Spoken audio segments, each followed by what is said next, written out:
तो sustainable development का आप लोगों को कल आइडिया हुआ। सस्टेनेबल डेवलपमेंट होती क्या है, उसके जो फीचर्स हैं वो क्या हैं, और सस्टेनेबल डेवलपमेंट के कंपोनेंट्स क्या हैं। सो कल की क्लास में आप लोगों में से कौन कौन था प्रेजेंट? तलहा, आप क्लास में थे?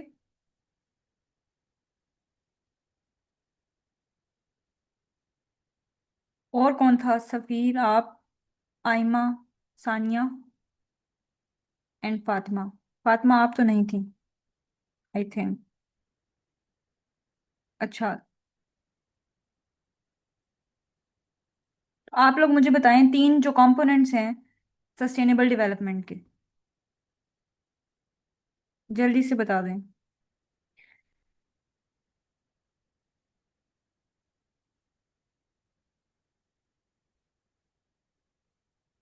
नहीं याद आप लोगों को?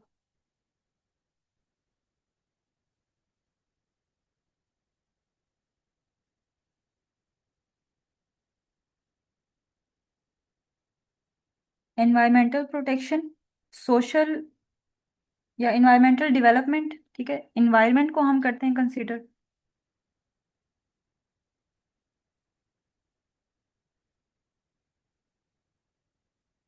दूसरा इकोनॉमिक्स को, इकोनॉमिक डेवलपमेंट। और तीसरा सोशल डेवलपमेंट। जब ये तीनों चीजें साइड बाय साइड और इंटरलिंक होकर डेवलप हो रही होंगी, कि ये नहीं कि आपने कोई इकोनॉमिक प्रोजेक्ट लगा लिया तो वो उससे आपका इन्वायरमेंट डिग्रेड हो रहा है, या जो लोगों का जो राइट्स हैं वो इससे डिस्टर्ब हो रहे हैं, तो ये इकोनॉमिक डेवलपमेंट एक सस्टेनेबल डेवलपमेंट नहीं होगी। लाइक वाइज अगर इन्वायरमेंटल कोई प्रोजेक्ट इस तरह से लगा रहे हैं इन्वायरमेंट को रिस्टोर करने के लिए, लेकिन उससे आपकी इकोनॉमी भी बूस्ट नहीं हो रही और उससे सोशल सर्कल भी फायदा नहीं उठा रहा, तो कॉस्ट इतने कॉस्टली प्रोजेक्ट की जो कि कॉस्ट इफेक्टिव भी ना हो, तो उसका फिर फायदा नहीं होगा, वो भी इस तरह से बर्डन होगा। ठीक है, तो ये तीनों चीजें जो हैं वो आपस में इंटरलिंक्ड होंगी, और जो मैंने एक आप लोगों के साथ फ्लो चार्ट यहाँ पे शेयर किया था कि आप लोगों ने इस तरह से ही बना के आना है, और ये चीजें भी लिखनी है, इक्विटेबल, बियरेबल और वायबल। ठीक है, तो सस्टेनेबल डेवलपमेंट का एक ओवरव्यू, कि वो ऐसी डेवलपमेंट कि अगर आप अपनी फ्यूचर जनरेशन, अभी तो प्रेजेंट नीड पूरी कर रहे हैं उस चीज से, जैसे वाटर है हमारी नेसेसिटी है, लेकिन वाटर का एक सस्टेनेबल रेट पे यूज, ताकि जो आने वाले लोग हैं, आने वाली जनरेशन्स हैं, वो इस नेमत से, इस रिसोर्स से फायदा उठा सकें। ठीक है, तो कोई भी development at the cost of future generation के रिस्क पे नहीं होनी चाहिए। ऐसी डेवलपमेंट को हम सस्टेनेबल डेवलपमेंट कहेंगे। तो इश्यूज क्या आते हैं सस्टेनेबल डेवलपमेंट में, या अगर हम इसको देखें तो क्या चैलेंजेस हैं जो कि हमें रोकते हैं सस्टेनेबल डेवलपमेंट का गोल अचीव करने के लिए। सस्टेनेबल डेवलपमेंट के 17 गोल्स यूएनओ ने दिए हुए हैं, और वो जो 17 गोल्स है उनका टारगेट है 2030 तक हमने वो गोल्स अचीव करने हैं। उसमें जो पहला गोल है, मैंने कल भी बताया कि नो पॉवर्टी, के पॉवर्टी को एलिमिनेट करना है, इरेडिकेट करना है। और दूसरा जो है वो जीरो हंगर का है। ठीक है, ये दो मोस्ट इंपॉर्टेंट है, कि एक तो फूड इनसिक्योरिटी का जो शिकार है पूरी दुनिया, तो ये वाला मामला हल होना चाहिए। और दूसरा जो पॉवर्टी है उसका खात्मा हमने करना है। तो इस के ये जो इश्यूज हैं सस्टेनेबल डेवलपमेंट के, इसमें हम देखते हैं पॉपुलेशन एक्सप्लोजन। तो आप ये देखें कि जो पॉपुलेशन एक्सप्लोजन है वो किस तरह से एक पूरा एक रूट होती है ना, कि सस्टेनेबल डेवलपमेंट की रुकावट में हाई, तो सब चीज़ें पॉपुलेशन एक्सप्लोजन की वजह से ही हो रही हैं। अगर पॉपुलेशन ज़्यादा है, फॉर एग्जांपल अगर एक एरिया है और वो 1 मिलियन लोगों को सर्व कर सकता है पानी फराहम करने में, ठीक है, वाटर जो रिसोर्स वहाँ पे प्रेजेंट है वो 1 मिलियन लोगों को सर्व कर सकता है, केटर कर सकता है। बट वहाँ पे जो पॉपुलेशन है वो 2 मिलियन आ जाए, तो 1 मिलियन का सरप्लस चला गया। तो वो जो 1 मिलियन पॉपुलेशन एक्स्ट्रा आई है वो क्या है? वो बर्डन है उस नेचुरल रिसोर्स पे, वाटर की। तो वाटर की जो एबंडेंस में जो आप कह लें कि यूजेज होगी, और एक जो लिमिट है वो एक्सीड हो जाएगी, तो होगा क्या कि वाटर स्ट्रेस होगा, ठीक है। उस नेचुरल रिसोर्स का स्ट्रेस हो जाएगा और वाटर स्कार्सिटी का इशू आएगा। ये जो वाटर स्कार्सिटी या वाटर स्ट्रेस हो गया, क्या ये सस्टेनेबल डेवलपमेंट का फीचर है? एक जो नेचुरल रिसोर्स है उसकी एक्सप्लॉइटेशन हो रही है, ठीक है, उसका ओवर यूज हो रहा है, तो ये सस्टेनेबल डेवलपमेंट की राह में हाइल हो गई पॉपुलेशन एक्सप्लोजन। इसी तरह से पॉपुलेशन एक्सप्लोजन, आप ये देखें कि अगर नंबर ऑफ व्हीकल्स बढ़ जाएं, पॉपुलेशन ज़्यादा, लोग अपनी अपनी ट्रांसपोर्ट यूज़ कर रहे हैं, व्हीकल ज़्यादा, और उसमें आप फॉसिल फ्यूल्स या जो चीपर एनर्जी है वो इस्तेमाल कर रहे हैं, तो इन्वायरमेंट भी डिग्रेड हो रहा है। तो इस तरह से आप हर चीज़ को लिंक कर सकते हैं पॉपुलेशन एक्सप्लोजन के साथ। और अगर मैं आपको यहाँ पे एक और चीज़ बताऊं, पॉपुलेशन एक्सप्लोजन के साथ ही लिंक होती है कि लोगों को रहने के लिए फिर कोई, उसको हाउसिंग और शेल्टर वगैरह भी चाहिए, फूड भी चाहिए, सब कुछ ही चाहिए ना।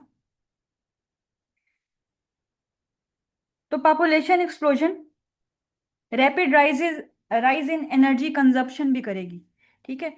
इंडस्ट्रियलाइजेशन की जो सर्विस है वो ज़्यादा क्यों हुई, उसको फ़रोग क्यों मिला? पॉपुलेशन ज़्यादा है, तो एक रेडीमेड प्रोडक्ट्स बनानी है, कमर्शलाइज्ड ये सेक्टर हो गया, इंडस्ट्रियलाइजेशन हुई, जो प्रोडक्ट्स हैं वो एक चीपर सोर्स में और इंस्टेंटली बन रही हैं, ठीक है। तो और इस इंडस्ट्रीज को, जो वेरियस इंडस्ट्रीज खड़ी हैं, इन सबको क्या चाहिए? फ्यूल चाहिए, एनर्जी चाहिए चलने के लिए। अब वो जो एनर्जी है वो हमारी इन्वायरमेंट को डिग्रेड कर रही है। इस इंडस्ट्रियलाइजेशन ये ज़रूरी है क्योंकि इसने इतनी ज़्यादा पॉपुलेशन को सर्व करना है, वो जो प्रोडक्ट्स बन रहे हैं, ठीक है। तो rapid rise in energy consumption हुआ इंडस्ट्रियलाइजेशन की वजह से। और urbanisation is changing the global climate. अब लोग जब ज़्यादा, एक शहर है वहाँ पे पॉपुलेशन अब ज़्यादा हो गई है, तो लोग जो हैं वो तंग जगहों पे रहेंगे और हर जगह को यूटिलाइज करेंगे हाउसिंग पर्पस के लिए। तो ग्रीन बेल्ट जितने खत्म हो रहे हैं, जो मेट्रोपॉलिटन सिटीज हैं या और भी जो मेजर सिटीज होती हैं, वहां पे आप देखें कि आज से 10 साल पहले, जो, अगर आप सिर्फ लाहौर की ही बात करें तो 1950s की बात कर लें, तो क्या वो अंदरून लाहौर होता था, फिर वो किस तरह से फैला।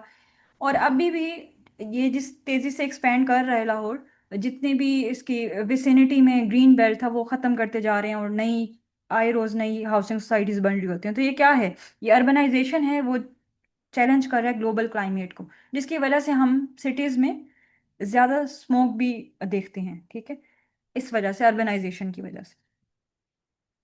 तो ये भी सस्टेनेबल डेवलपमेंट ना हुई जब इस तरह से एक सिटी लाइफ पे इस तरह से बर्डन पड़ता है। दूसरा, जो इंडस्ट्रियलाइजेशन की वजह से इन्वायरमेंट डिग्रेड हो रहा है। और ना सिर्फ, अब इन्वायरमेंट में ना सिर्फ हमारा एटमॉस्फेयर आएगा, बल्कि जो मेरीन लाइफ है वो भी आएगी, ठीक है।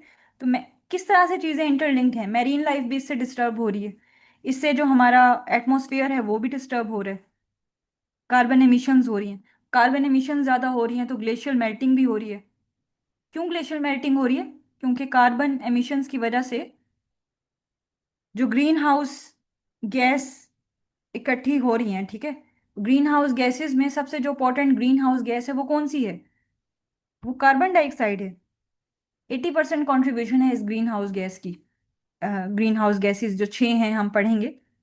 तो इसकी वजह से ये जो कार्बन डाइऑक्साइड जब हमारे एटमॉस्फेयर में एक ब्लैंकेट की तरह एक लेयर बना लेती है, तो जो सोलर एनर्जी आ रही है, सन की जो इंफ्रारेड रेज आ रही हैं, वो इसमें ट्रैप हो रही हैं। जब वो हमारी अर्थ को, ज़मीन को टकराती हैं और वापस जाती हैं, तो वो वापस नहीं जा पाती, वो यहाँ पे जिस तरह से यहाँ से आ रही है सोलर रेज, और ये हमारी अर्थ पे पहुंच रही हैं, ये अर्थ पे पहुंच रही हैं, ठीक है। जब वापस जा रही है ना, तो वो वापस नहीं जा पा रही, वो यहाँ पे ट्रैप होती जा रही हैं। जब ट्रैप हो रही हैं तो वो एक एटमॉस्फेयर का एक ब्लैंकेट सा बन गया, इसमें कार्बन डाइऑक्साइड ज़्यादा है। और वो जो एक ब्लैंकेट है, एक लेयर है, वो हमारी अर्थ को ग्रीन हाउस गैस जैसे अफेक्ट होता है ना, कि एयर जो है वो, सॉरी, जो गैस है ये कार्बन डाइऑक्साइड, ये ट्रैप हो गई, और जो अर्थ का जो टेम्परेचर है वो राइज हो गया। टेम्परेचर राइज होने की वजह से जो जो हमें फिनोमेना देखने को मिलते हैं, जिसमें ग्लेशियल मेल्टिंग आता है, ठीक है, जिसमें हमारा जो सरफेस एल्बिडो है वो, हम आगे जाके ये चीज़ें पढ़ेंगे, अभी के लिए इतना ही कंसेप्ट देना काफ़ी है आप लोगों के लिए, ठीक है। वो हम क्लाइमेट चेंज में उसको डिटेल में देखेंगे। तो ये एक ओवरव्यू दिया है मैंने किस तरह से आप लोगों की थोड़ी सी जिसका कंसेप्ट नहीं क्लियर या जिसके लिए नया है ये सब्जेक्ट, तो ये थोड़ी सी चीजें बताई हैं कि किस तरह से एनर्जी कंजप्शन या इंडस्ट्रियलाइजेशन अकेला कार्बन एमिशन में इस तरह से रोल प्ले करता है और वो पूरे के पूरे एनवायरनमेंट को डिग्रेड करने में अपना अहम किरदार अदा कर। समझ आ गई यहाँ तक? मैं अभी अपनी स्पीड जो है ना वो थोड़ी स्लो ही रख रही हूँ, क्योंकि आप लोग सब नए हैं यहाँ पे एनवायरमेंटल साइंस में। क्लियर है? कोई पॉइंट जो समझ ना आया हो, जो जो बात ऊपर से गुजर गई हो, वो मुझे बताएं, मैं दोबारा से उसको बता दूंगी आप लोगों को।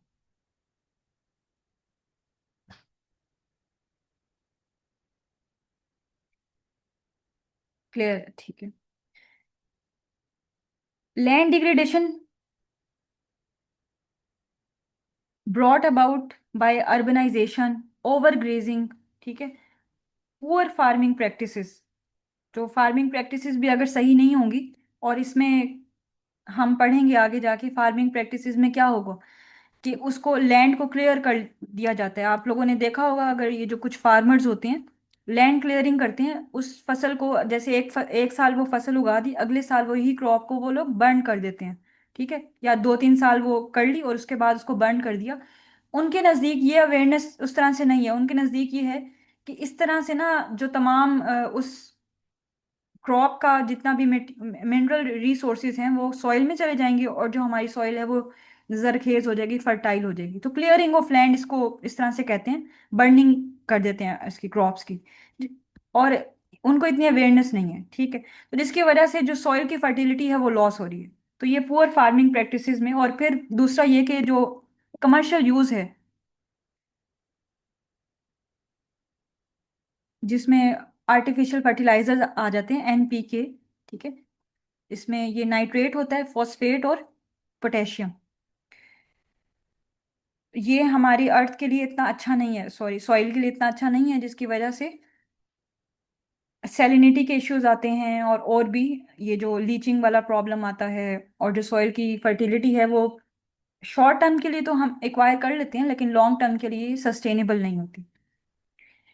और यही मैं फिर आपको आगे लिंक करके बताऊंगी कि यूट्रोफिकेशन किस तरह से होती है इसकी वजह से, ठीक है, मतलब वाटर लाइफ जो है वो किस तरह से डिस्टर्ब होती है। फिर ये वेस्ट जनरेशन है अर्बन एरियाज में, is great threat to health and safety. तो ये आप लोगों को इसका एक रफ सा आइडिया होगा ही कि वेस्ट जहाँ पे होगा, ठीक है, सॉलिड वेस्ट की अगर हम बात कर लें तो वो कैसे फाउल गैसेस प्रोड्यूस कर रहा होगा।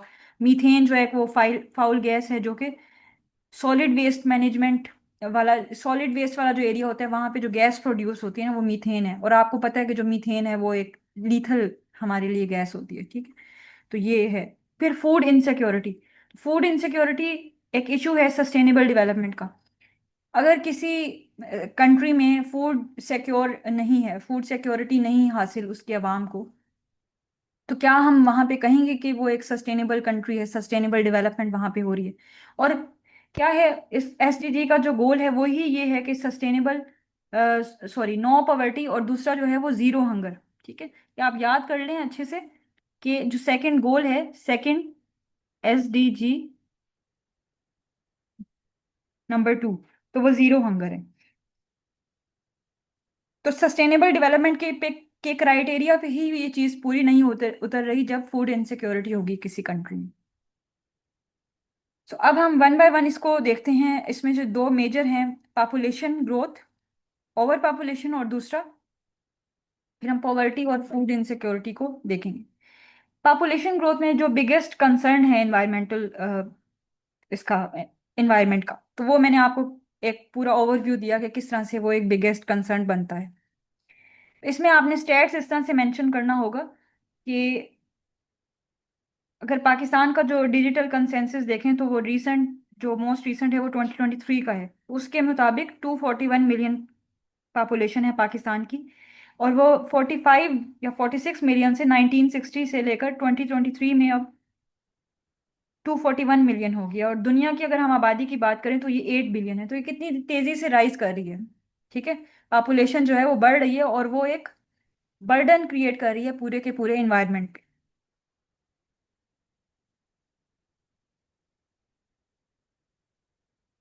ये सब चीजें जो मैंने आपको बताई, ये स्टैट की फॉर्म में और जो पैराग्राफ फॉर्म में यहाँ पे लिखी हुई है कि मेजर फैक्टर है जो एग्जैसरबेट्स द इन्वायरमेंटल डिग्रेडेशन, और ये 8 बिलियन तक पहुंच चुकी है। यूएन ने प्रिडिक्ट किया है कि पॉपुलेशन जो है वो 2050 में 10.6 बिलियन तक पहुंच जाएगी। तो इसकी वजह से क्या हो रहा है, increasing pressures on the planet's resources, water है इसमें, forest, land and the earth atmosphere, contributing to climate change and challenging environmental sustainability. So जो मैंने बातें आप लोगों को पूरी एक स्टोरी फॉर्म में बताई, वो सारी यहाँ पे रिटर्न फॉर्म में आप लोगों को नजर आ रही है। ठीक है। तो आप लोग, जिस तरह से मैंने कहा कि एक सब्जेक्ट रिलेटेड चीजें भी आप लोगों ने ऐड करनी है, तो ये एक जेनेरिक चीज होती है, जिस तरह से अब ये है, ये आप लोगों ने फॉर्मूला वहां पे लिखना है अगर इस तरह का क्वेश्चन आता है। और 2025 में ये क्वेश्चन बिल्कुल इसी तरह से आया भी हुआ है। और ये एक इम्पॉर्टेंट क्वेश्चन है पॉपुलेशन, ओवर पॉपुलेशन वाला। ठीक है। तो कहते हैं कि जो रिलेशनशिप है ना, ह्यूमन इम्पैक्ट कितना होता है पॉपुलेशन एक्सप्लोजन की वजह से, वो हम इससे, ये इसका मेजर होता है, इसका फॉर्मूला, इसका फंक्शन होता है I = P/80। तो P क्या है इसमें, I है ह्यूमन इम्पैक्ट। तो ह्यूमन इम्पैक्ट किसका, कि जब पॉपुलेशन ज्यादा है, ठीक है, A जो है वो इन्वायरमेंटल डैमेज उस पॉपुलेशन की वजह से, डैमेज कितना हो, और T क्या, जो टेक्नोलॉजी जो यूज की लोगों ने। अब मैं आपको इसको एक एग्जांपल से समझाती हूँ कि जिस तरह से मैंने अभी आपको एक एग्जांपल दी कि एक एरिया है और वहां पे वाटर की रिसोर्स प्रेजेंट है, और वहां पे जो पॉपुलेशन है वो 1 मिलियन है। इसको 2 मिलियन कर लें, ठीक है, 2 मिलियन है, लेकिन उस एरिया की क्या कैपेसिटी है 1 मिलियन को होल्ड करने की। 1 मिलियन पॉपुलेशन को वो वाटर प्रोवाइड कर सकता है, ठीक है, इतनी कैपेसिटी है। जो पर कैपिटा जो अवेलेबिलिटी है पानी की, वो 1 मिलियन पॉपुलेशन के लिए है, ना कि 2 मिलियन के लिए। लेकिन अब 2 मिलियन हो गए हैं, तो जो पॉपुलेशन साइज ने इन्वायरमेंटल डैमेज किया, यहाँ पे इस 2 मिलियन ने डैमेज कॉज किया, और टेक्नोलॉजी कोई यूज कर ली, जैसे कि आप कह लें कि सोलर पे उन्होंने वाटर को ओवर कंज्यूम कर लिया, पंप्स वगैरह इस तरह से लगा लिए। और ये फिर दूसरा जो है, इसमें हम एक और एग्जांपल कोट कर सकते हैं कि एक पॉपुलेशन है, बेशक उनके पास 1 मिलियन की पॉपुलेशन है और उनके पास कार्स आ गई हैं, ठीक है। अब वो बेशक न्यू कार्स हैं और वो इतना ज्यादा इन्वायरमेंट को डिग्रेड करने में उनका वो नहीं है, उनके पास पेट्रोल वगैरह की जो हेल्थ है वो स्टैंडर्ड है, वो अच्छा है। लेकिन जब उस एक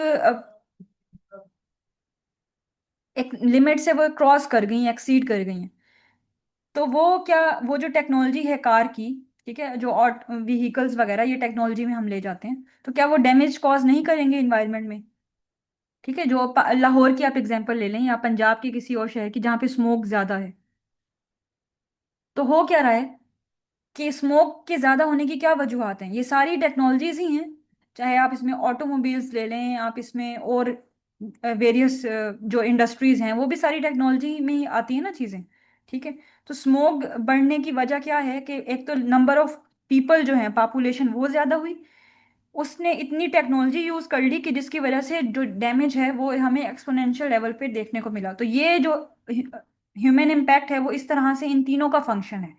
ये ह्यूमन इम्पैक्ट सिर्फ पॉपुलेशन से नहीं होगा, मतलब कि अगर एक एरिया में पॉपुलेशन रह रही है ज्यादा, तो वो रह रही है, लेकिन उसने वो जो एक पर्टिकुलर चीज को ओवर एक्सप्लॉइट कर दिया, एक नेचुरल रिसोर्स को, और टेक्नोलॉजी का अबंडेंट यूज, और उसकी जगह रिप्लेस नहीं किया नेचुरल चीजों को। जैसे डिफोरेस्टेशन कर रहे हैं आप, हाउसिंग सोसाइटीज बना रहे हैं, आप क्रेन्स लेके आ रहे हैं, सब चीजें टेक्नोलॉजी में है, क्लियरिंग ऑफ लैंड हो रहा है, और उसकी वजह से डैमेज जो है वो हमें देखने को मिल रहा है। क्लियर है ये कंसेप्ट आप लोगों का।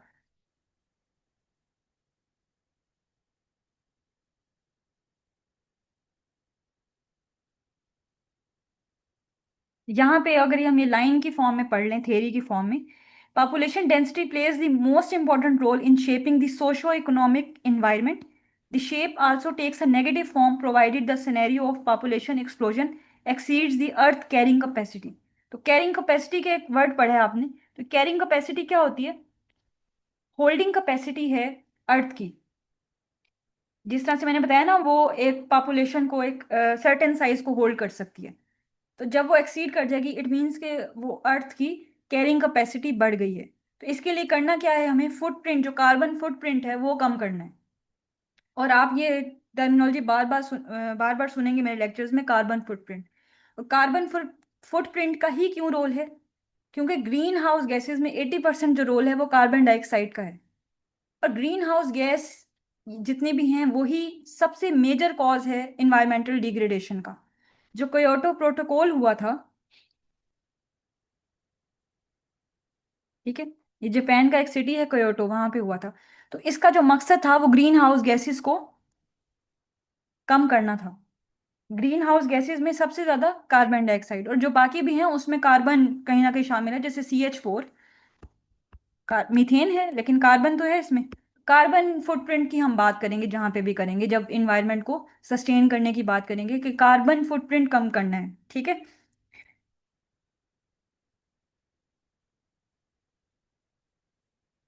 पॉपुलेशन एक्सप्लोजन के इन्वायरमेंट पे क्या क्या इम्पैक्ट होते हैं, जिसकी ये इशू है ना सस्टेनेबल डेवलपमेंट में, तो हम देख रहे हैं। जैसे मैंने आपको कहा, फूड सप्लाई पे इम्पैक्ट होगा, ज्यादा लोग होंगे, फॉरेस्टेशन खत्म कर रहे हैं, कहाँ से आप लोग लाएंगे, या फिर जो एग्रीकल्चर क्रॉप्स हैं वो उस तरह से सस्टेन नहीं कर पाती, या वो सर्व नहीं कर पाती फूड को इतना उस लेवल पे, ठीक है। फिर वाटर जो रिसोर्सेज हैं वो डिप्लीट हो रही हैं। जो क्लाइमेट चेंज है वो किस तरह से हो रहा है, माइंड में आ गया सबको, जो अभी मैंने बताया कि क्लाइमेट चेंज कैसे होगा पॉपुलेशन की वजह से। बायोडाइवर्सिटी किस तरह से डिग्रेड हो रही है। जैसे आप लोगों की, ह्यूमन की एग्जांपल ले लेना, वैसे ही जो ये जो इकोसिस्टम है जहाँ पे बायोडाइवर्सिटी में हमारे पास प्लांट, प्लांट के लिए वर्ड यूज होता है फ्लोरा। और जो हमारी एनिमल लाइफ है जिसमें फौना, ठीक है। ये आपने इस तरह से फ्लोरा एंड फौना जिसे कहते हैं, बायोडाइवर्सिटी इससे डिस्टर्ब हो रही है। अर्बनाइजेशन और इन्वायरमेंटल डिग्रेडेशन, ज्यादा पॉपुलेशन, ज्यादा हाउसिंग, और जो कंजेस्टेड जो सिटी लाइफ है वो, ठीक है। वेस्ट जनरेशन, ज्यादा लोग ज्यादा वेस्ट, ठीक है। और वेस्ट वो हर तरह का, फिर म्यूनिसिपल वेस्ट, फिर इसमें जो हॉस्पिटल वेस्ट, हर तरह का वेस्ट आ जाएगा, ठीक है। ई वेस्ट, जो हम इलेक्ट्रॉनिक्स बना रहे होते हैं या फिर और जितनी भी टेक्नोलॉजी, तो वो जो इलेक्ट्रॉनिक्स का वेस्ट होता है उसको ई वेस्ट कहते हैं, ठीक है। थर्मल वेस्ट क्या हुआ, कि जितनी भी इंडस्ट्रीज वगैरह हैं वो अपने आप को ठंडा करने के लिए गर्म जो पानी उनका होता है वो मैरीन लाइफ में डाल रही हैं। तो वो एकदम से जब गरम गरम पानी वहां पे डलेगा, तो वो जो मैरीन लाइफ है वो इससे डिस्टर्ब हो रही है। तो ये बायोडाइवर्सिटी भी फिर पॉपुलेशन की वजह से, ओवर पॉपुलेशन की वजह से डिस्टर्ब इस तरह से हो रही है। डिक्रीज इन इकोसिस्टम प्रोडक्टिविटी, तो जब ज्यादा लोग हैं और ज्यादा वो पॉल्यूशन कॉज कर रहे हैं ना, ये सब चीजें एक किस्म के पॉल्यूशन में आ रही हैं। पॉपुलेशन ज्यादा, पॉल्यूशन ज्यादा। पॉल्यूशन ज्यादा, इट मीन्स कि साफ जो आबो हवा है, क्लीन इन्वायरमेंट है, वो नहीं है। क्लीन इन्वायरमेंट नहीं है, इट मीन्स कि जो इकोसिस्टम की प्रोडक्टिविटी है, जो इकोसिस्टम एक सस्टेनेबल या एक हेल्दी इकोसिस्टम है, वो क्या है, कि वो जो क्लाइमेटिक पैटर्न्स हैं वो डिस्टर्ब नहीं होंगे। जैसे हम कहते हैं कि अनप्रेसिडेंटेड रेनफॉल हो गई, अनप्रेसिडेंटेड मॉनसून हमें देखने को मिलता है अभी पिछले 2-3 साल से। अनप्रेसिडेंटेड का मतलब क्या है, गैर मामूली तौर पे जो बारिशें हो रही हैं, टोरेंटियल जो रेनफॉल होता है। तो इसमें क्या है कि ये क्यों हो रहा है, जो पैटर्न्स हैं, जो विंड का सिस्टम है वो किस तरह से चेंज हो रहा है इस पॉल्यूशन की वजह से, ठीक है। टेम्परेचर राइज हो रहा है अगेन, टेम्परेचर राइज की वजह से जो सारे जो नेचुरल फिनोमेना है वो चेंज हो रहे हैं। जो बायोडाइवर्सिटी है वो खत्म हो रही है। और जो वेजिटेशन है, वेजिटेशन कवर खत्म हो रहा है, जिसकी वजह से जो ह्यूमिडिटी है, ठीक है, जो इवेपोरेशन उसने करनी थी प्लांट्स ने, ट्रीज ने, वो खत्म हो रही है, जिसकी वजह से जो बारिश होनी थी वो नहीं हो रही। तो ये सब चीजें क्या है, इंटरलिंक्ड हैं, ठीक है। तो ये जो इकोसिस्टम की प्रोडक्टिविटी है, जो हॉटस्पॉट्स हैं, बायोडाइवर्सिटी हॉटस्पॉट्स जिसे हम कहते हैं, कि अच्छी वेजिटेशन वहाँ पे होगी, अच्छा वहाँ पे वाइल्ड लाइफ होगी, तो इन सब का रोल है ना एनवायरनमेंट में। जब ये खत्म हो रही है, सो हमें पॉल्यूशन और हमें स्मोक जैसे फिनोमिना, एसिड रेन जैसे फिनोमिना देखने को मिलते हैं। ये इतना ज्यादा, मतलब मैं एक एक चीज को, कंसेप्ट को इलेबोरेट करने का मकसद पता है क्या है, कि जब इन्वायरमेंटल साइंस में आपने कोई चीज लिखनी है ना, तो आप लोगों के कंसेप्ट इतने क्लियर हों, आप लोगों की बेस इतनी स्ट्रांग हो कि आप इसको अपने वर्ड्स में भी लिख सकें और एग्जाम्पल्स कोट कर सकें। ठीक है। तो जिसका इन्वायरमेंटल साइंस या साइंस सब्जेक्ट नहीं भी रहा पीछे, इन्वायरमेंटल साइंस में तो बहुत कम लोग ही करते हैं, लेकिन जैसे साइंस नहीं भी रहा तो इसके लिए कोई इशू ना हो कि आप लोगों ने जो ब्रेन स्टॉर्मिंग है या जो कंसेप्ट क्लैरिटी है वो इस तरह से करनी है। कि अगर मैं आपको ये कहूं कि क्लाइमेट चेंज ओवर पॉपुलेशन की वजह से क्यों हो रहा है, तो आप लोग हर चीज को लिंक करके बता सकें।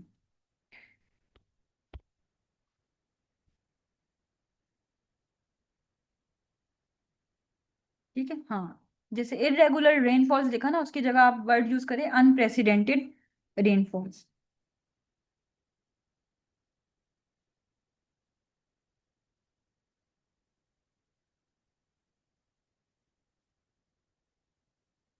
अच्छा, फिर ये जो हमने सारे पॉइंट्स एक्सप्लेन किए ना, ये सब की एक्सप्लेनेशन आप लोगों को यहाँ मिल जाएगी। फूड सप्लाई कैसे डिस्टर्ब हो रही है, अ study conducted by UN food and, जो एफएओ है, ठीक है, वो जो यूएन का ही अदारा है, इसने ये फाइंड किया कि 64 कंट्रीज, जो 105 में से जो डेवलपिंग कंट्रीज हैं, तो out of 105 has increased faster than the availability of food supplies. तो इसमें सब सहारन कंट्रीज भी हमारे पास आ जाती हैं, जो जैसे आपने सूडान में देखा कि फूड इनसिक्योरिटी हमें इतनी ज़्यादा देखने को मिलती है। तो क्या है कि पॉपुलेशन वहां पे ज़्यादा बढ़ रही है और जो फूड की सप्लाई है वो कम बढ़ रही है। फेलियर टू प्रोवाइड, तो basic necessities such as food, जो कि लाइबल है to create social tension and risk the possibility of civil strife and unrest. तो ये जो क्राइम रेट बढ़ने की एक वजह ये भी होती है ना, लोगों ने अब अपना पेट भरना है, उनको नहीं मिल रहा खाना सही से, तो वो गलत मीन्स का यूज करेंगे उसको करने के लिए। ठीक है। क्लीन जो वाटर है वो clean and safe drinking water जो है वो नहीं मयसर लोगों को। Increased industrial and agriculture activities to feed the ever increasing population. अब ये देखें कि जैसे मैंने आपको ये कहा कि फूड सप्लाई भी उन्होंने केटर करनी है, ओवर पॉपुलेशन हो गई है, लोग ज्यादा हैं, अब लोग मर तो नहीं सकते, उनके लिए ज्यादा से ज्यादा अपने खाना भी फराहम करना है, उसका बंदोबस्त करना है। तो ये जो कमर्शियल फर्टिलाइजर्स हैं ये क्यों आए थे, ताकि कोई पेस्ट वगैरह का खर्चा ना हो, हमारी पूरी की पूरी फसल जो है वो तबाह ना हो। और जो किचन, ये जो आप कह लें कि ऑर्गेनिक फार्मिंग है, इसमें तो लेट रिजल्ट मिलते हैं, लेट चीज़ें बनती हैं, तो कमर्शियल फर्टिलाइजर्स का यूज़ किया गया। अब वो जो कमर्शियल फर्टिलाइजर है उसने शॉर्ट टर्म के लिए तो चीज़ें पूरी कर दी, यहाँ पे मकसद पूरा हो गया, ये जो एग्रीकल्चर एक्टिविटीज़ हैं to feed the ever increasing population end up causing, उसने क्या, उसका जो रिजल्ट है वो क्या हमें मिला, कॉन्सिक्वेंस क्या हुआ, कि वाटर पॉल्यूशन जो है वो बढ़ गई उसकी वजह से। क्योंकि ये जो एनपीके हैं, जब रनिंग ऑफ होती है वाटर की, ठीक है, रनिंग ऑफ, और ये सारा जो एग्रीकल्चर फील्ड से पानी वगैरह, सैलाब वगैरह आते हैं या बारिशें होती हैं, तो ये नदी नालों में, यहाँ पे स्ट्रीम्स वगैरह में गिरता है, ठीक है, या लेक्स में गिरता है, और अंडरग्राउंड चला जाता है, जिसको हम लीचिंग कहते हैं। जब कोई चीज़ अंडरग्राउंड पेनिट्रेट हो जाए तो आप लोगों ने उसके लिए टर्म यूज करनी है लीचिंग। ठीक है। सो इस वजह से क्या हुआ कि जो साफ पानी था वो साफ पानी के साथ भी मिक्स हो गए, तो पानी डिप्लीट हुआ। ठीक है। ये ग्लोबल वाटर्स डॉट ऑर्गेनाइजेशन की रिपोर्ट है, 36% of population has access to safely manage water, सिर्फ 36% को एक्सेस है। Globally 844 million people lack access to clean water, UNICEF की रिपोर्ट है 2024 की। ठीक है। इस तरह से आपने स्टेटिस्टिक्स कोट कर लेंगे। फिर क्लाइमेट चेंज किस तरह से हो रहा है, जो मैंने आप लोगों को सारी चीजें बताई, बर्निंग है फॉसिल फ्यूल्स की, ग्रीन हाउस गैस इमिशन है, ये सब चीजें किस तरह से टेम्परेचर को इंक्रीज कर रही हैं और create disruptions in agriculture and could also cause drought. ठीक है।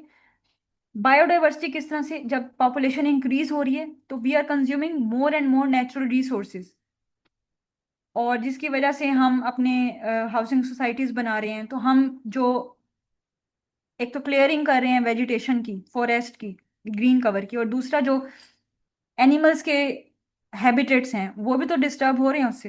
ठीक है, जिसकी वजह से बायोडाइवर्सिटी डिस्टर्ब हो रही है। और बायोडाइवर्सिटी की क्या सिग्निफिकेंस है, वो हमें मेडिसिन देती है, वो हमें मेंटेनेंस ऑफ लाइफ देती है, ये पूरा अगला टॉपिक है हमारा बायोडाइवर्सिटी पे। वाइल्ड फायर लगी थी 2025 और 2024 के एंड पे। और यहाँ पे climate change is leading to longer more intense fire seasons. ये नासा की रिपोर्ट के मुताबिक ये क्लाइमेट चेंज की वजह से ये हमें वाइल्ड फायर्स देखने को मिलती। फिर क्लाइमेट चेंज में पाकिस्तान रिलेटेड केस स्टडी आप लिखेंगे तो पाकिस्तान की जो 2022 के फ्लड्स थे उसमें 30 मिलियन पीपल जो हैं वो डिस्प्लेस हुए थे। और इस तरह से आप लोगों ने मैप बना देना है, ठीक है, कि कहाँ कहाँ अफेक्ट हुई।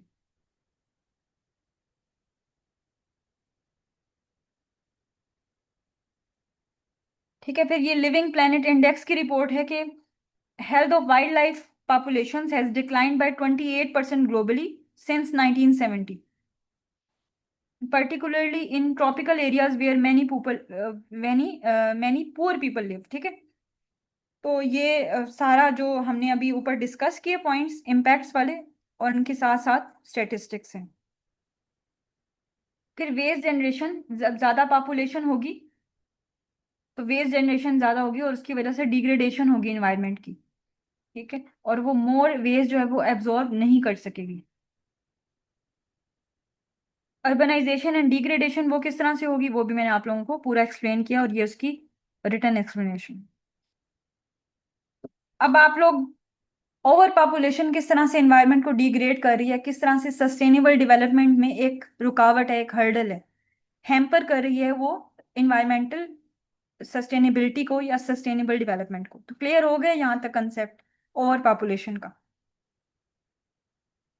और सब मैंने पॉइंट्स को एक्सप्लेन भी किया और वहां पे आप लोगों को स्टेटिस्टिक्स भी नजर आए हैं। ठीक है, कोई भी क्वेश्चन है आप लोग कर सकते हैं, अनम्यूट भी कर लें अपने आप को बेशक, और आप लोग पूछ सकते हैं, फिर हम आगे चलते हैं।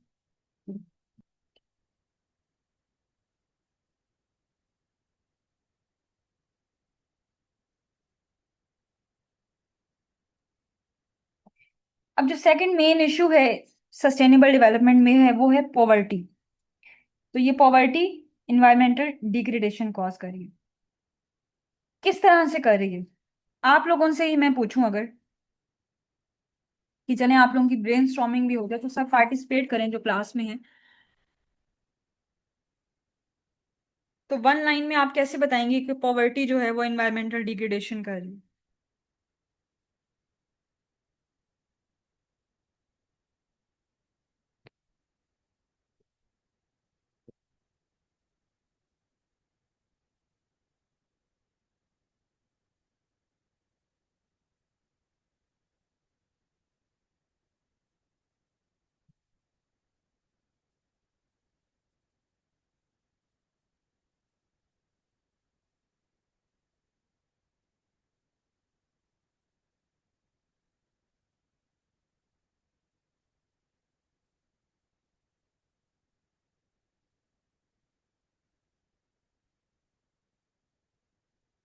तो कोई भी नहीं बता रहा, कोई पार्टिसिपेट नहीं कर रहा इसमें।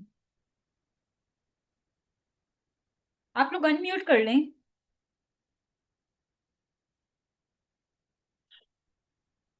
जी, अम, सफीर आप बताएं, अनम्यूट करें और पार्टिसिपेट करें इसमें। आपके नजदीक पॉवर्टी की वजह से कैसे एनवायरनमेंट डिग्रेड हो रही है?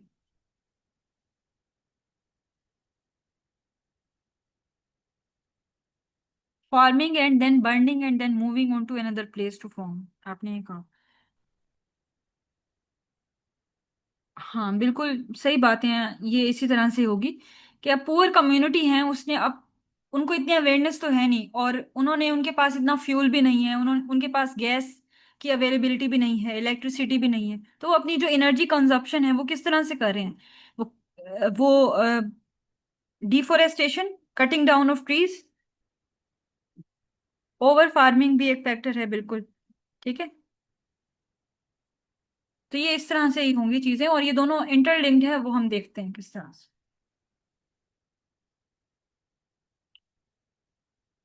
अच्छा, पॉवर्टी एंड इन्वायरमेंटल डिग्रेडेशन, ये जो फ्लो चार्ट है इसका बनाने का क्या मकसद है? ये जो बना हुआ है कि मतलब इन्वायरमेंटल डिग्रेडेशन होगी तो पॉवर्टी होगी, और दूसरा है कि पॉवर्टी होगी तो इन्वायरमेंटल डिग्रेडेशन होगी। ये दोनों चीजें साइड, ये दोनों चीजें इस तरह से लिंक्ड है। जैसे हम कहते हैं ना कि अनएम्प्लॉयमेंट क्यों है? अनएम्प्लॉयमेंट, हम कहते हैं ना कि हमारी इकोनॉमी अच्छी नहीं है इसलिए अनएम्प्लॉयमेंट है। और दूसरा हम कह लें कि इकोनॉमी अच्छी क्यों नहीं है, अनएम्प्लॉयमेंट रेट ज्यादा है, या लोगों के पास जॉब्स नहीं है। अगर वो लोग जॉब करेंगे तो ज्यादा रेवेन्यू जनरेशन होगी। लेकिन दूसरे ऑन दी अदर हैंड हम सेम बात करते हैं कि अनएम्प्लॉयमेंट रेट ज्यादा क्यों है, क्योंकि हमारी इकोनॉमी अच्छी नहीं है, जॉब क्रिएशन नहीं हो रही। ठीक है, समझ रहे हैं इस कंसेप्ट को? जैसे ये कंसेप्ट है ना, वैसे ही ये कंसेप्ट है कि पॉवर्टी और इन्वायरमेंटल डिग्रेडेशन कैसे इंटरलिंक्ड हैं। और ये हम यहाँ पे समझते हैं। पहला जो है, how poverty impacts the environment. तो पॉवर्टी किस तरह से इन्वायरमेंट को डिग्रेड कर रही है। अभी हम पॉवर्टी का इम्पैक्ट पढ़ रहे हैं इन्वायरमेंटल डिग्रेडेशन पे। रिसोर्स डिप्लीशन, जब पॉवर्टी होगी तो रिसोर्सेज की डिप्लीशन होगी। पुअर जो, दी पुअर का मतलब है जो पुअर कम्युनिटी है, वो rely heavily on natural resources, ठीक है, फॉर देयर, वो अपनी गुजर बसर के लिए, लाइवलीहुड के लिए, जैसे कि फॉरेस्ट पे रिलाई कर रहे होते हैं, वहां से ही ये लोग फ्यूल ले रहे हैं, वहीं वहीं से एग्रीकल्चर ले रहे हैं। ठीक है, जिसकी वजह से, मतलब अगर वो फॉरेस्ट कवर को खत्म कर रहे हैं और वहां पे कह रहे हैं कि हम फसलें वगैरह उगाएं ताकि हमारी जो रोजगार है उसमें इजाफा हो, हम पैसा कमाएं, हम अपना जो लाइवलीहुड है उसको देखें। ठीक है। दूसरा, वो कटिंग डाउन ऑफ ट्रीज कर रहे हैं, उनको लकड़ियों को जलाकर वो खाना बना रहे हैं, तो फ्यूल भी वहां से कंज्यूम कर रहे हैं। फिर तीसरा, सॉइल इरोजन, वो जब एग्रीकल्चर प्रैक्टिसेस इस तरह से कर रहे हैं और एबंडेंस में वो कोई यूरिया बेस्ड कोई केमिकल फर्टिलाइजर यूज कर रहे हैं जिसमें ये वाली केमिकल ज्यादा हैं, उसकी वजह से सॉइल इरोजन हो रही है। तो सॉइल इरोजन क्या होती है?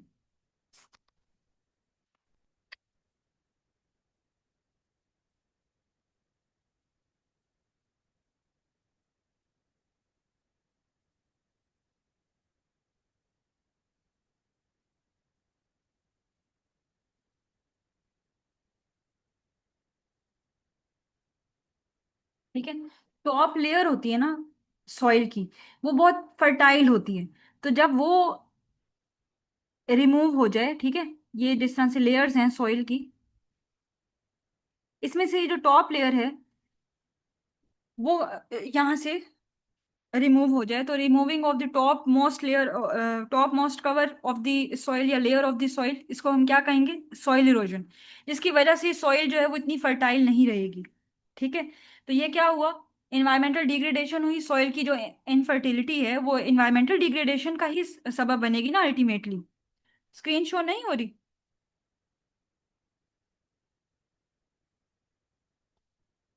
स्क्रीन तो शो हो रही है।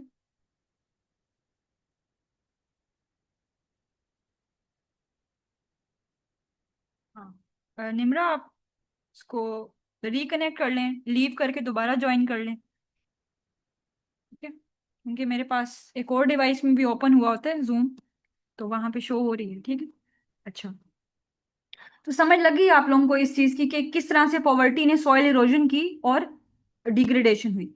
देन हमारे पास हैबिटेट लॉस है। जाहिर सी बात है, जब वो डिफोरेस्टेशन करेंगे अपने नीड्स फुलफिल करने के लिए, वो एग्रीकल्चर प्रैक्टिसेस करेंगे, तो वहां पे जो फ्लोरा और फौना है, वहां पे जो एक जंगल है, जिस तरह से वहां पे फॉरेस्ट है, या फिर एक इस तरह से बाग वगैरह है कोई, तो वहां पे क्या होगा? वहां पे लोगों जो जानवर हैं उन्होंने अपने घोंसले वगैरह बनाए होंगे, अपने हैबिटेट्स बनाए होंगे इस तरह से। ठीक है, इसी तरह वहां पे जो बायोडाइवर्सिटी है, जो खुद ब खुद चीजें उग जाती हैं, और जो नेचुरल जो प्लांटेशन है, जितना रोल प्ले करती है इन्वायरमेंट को सस्टेन करने में, एटमॉस्फेयर की सस्टेनेबिलिटी में।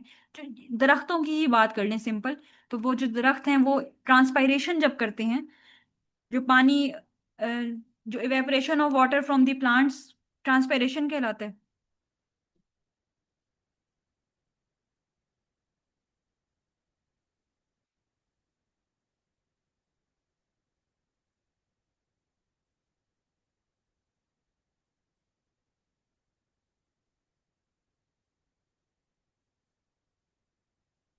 अच्छा, अब आप लोगों को आवाज आ रही है?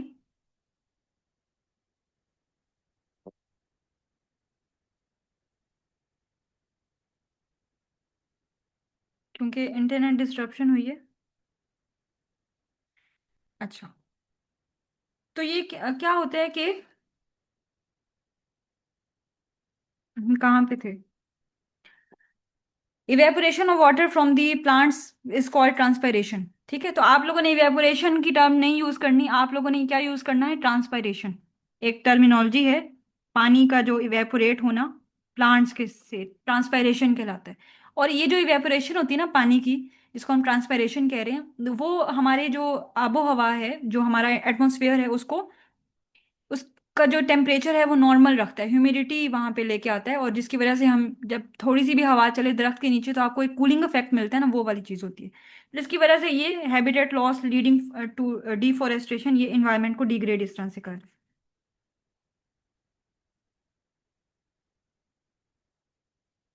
देन अनसस्टेनेबल प्रैक्टिसेस करते हैं, जो पुअर कम्युनिटी है, उनको नहीं पता, उनके पास रिसोर्सेज नहीं है, time horizon to invest in sustainable practices resulting in over exploitation of resources and further degradation. तो इन्हीं सब चीज़ों की वो दोबारा दोबारा उनका यूजेज करेंगे तो वो ओवर एक्सप्लॉयटेशन होगी। ठीक है।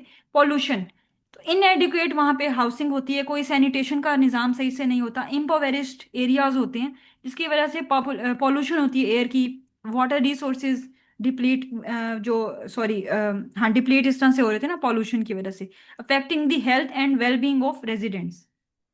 फिर क्लाइमेट चेंज वल्नरेबिलिटी होती है, और वो क्यों होती है, आप इन्हीं सब चीज़ों को यहाँ पे इस हेडिंग में इस्तेमाल कर सकते हैं, कि जाहिर सी बात है जब डिफोरेस्टेशन होगी तो वो इन्वायरमेंट जो है वो डिग्रेड होगा। तो poor communities are often located in vulnerable areas and lack the resources to adapt climate change. जैसे कोई फ्लड आया तो हम देखते हैं ना कि गांव के गांव जो है वो इस फ्लड की नजर हो गए, बह गए पानी में। अभी आप लोगों ने पिछले साल सुना होगा जो केपीके में, जो बनीर का जो डिस्ट्रिक्ट बनीर था, बुनेर, वहां पे किस तरह से जो क्लाउड बस्ट हुआ, आप सब ने वो न्यूज़ सुनी होगी, वो पूरा महीना 2025 के जो फ्लड्स थे, तो उनमें कितने ज्यादा जो 10-12 जो गांव थे वो इसका शिकार हुए। क्यों? क्योंकि वो, उनके पास इतनी वसाइल नहीं होते कि वो सिटीज में जाके एक महंगी जगह खरीद के वहां पे रहें। तो वो लोग या तो वो रिवर्स के किनारे अपने घर बना रहे होते हैं, माउंटेन्स के पास बना रहे होते हैं, और या वो ऐसी जगहों पे होते हैं जहाँ पे एक्सट्रीम वेदर कंडीशंस होती हैं, जिसकी वजह से वो वल्नरेबल होते हैं क्लाइमेट चेंज के। ठीक है। अब इन्वायरमेंटल डिग्रेडेशन क्या इम्पैक्ट करती है पॉवर्टी पे?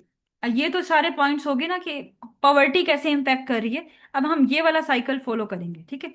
इन्वायरमेंट कैसे इम्पैक्ट कर रही है पॉवर्टी पे?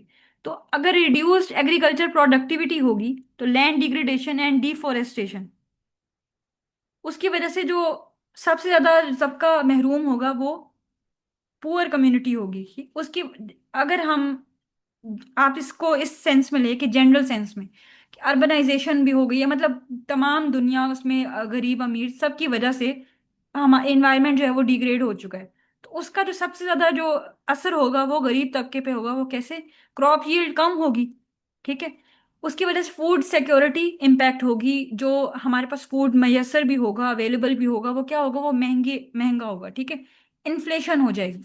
इन्फ्लेशन की वजह से जो गरीब है वो, उसके पास सक्सेस नहीं है वो खाना, जो खुराक है वो खरीद सके। तो जिसकी वजह से रिड्यूस्ड एग्रीकल्चर प्रोडक्टिविटी और इन्वायरमेंट, ये जो पॉवर्टी है उस पर किस तरह से इम्पैक्ट हुआ।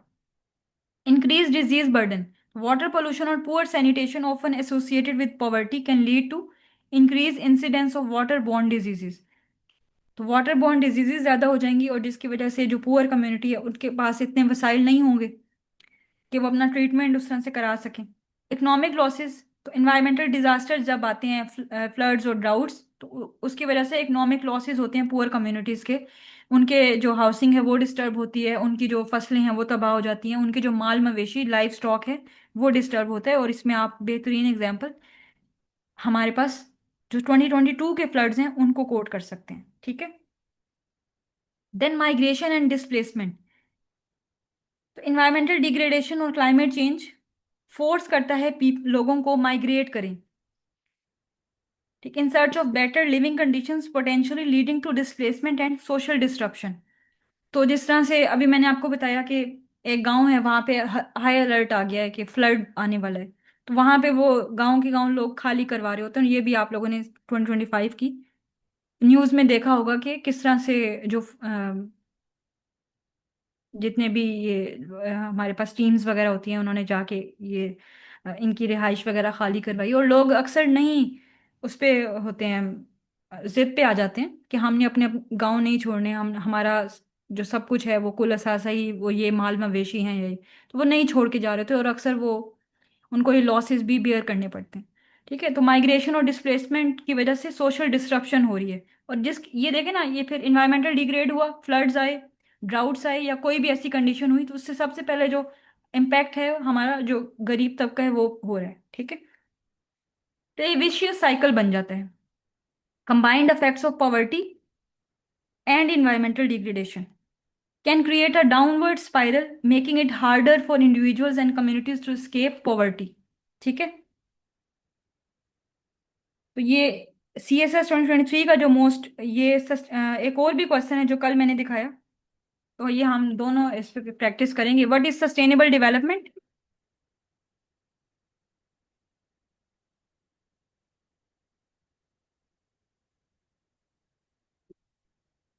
एक सेकेंड रुकिए।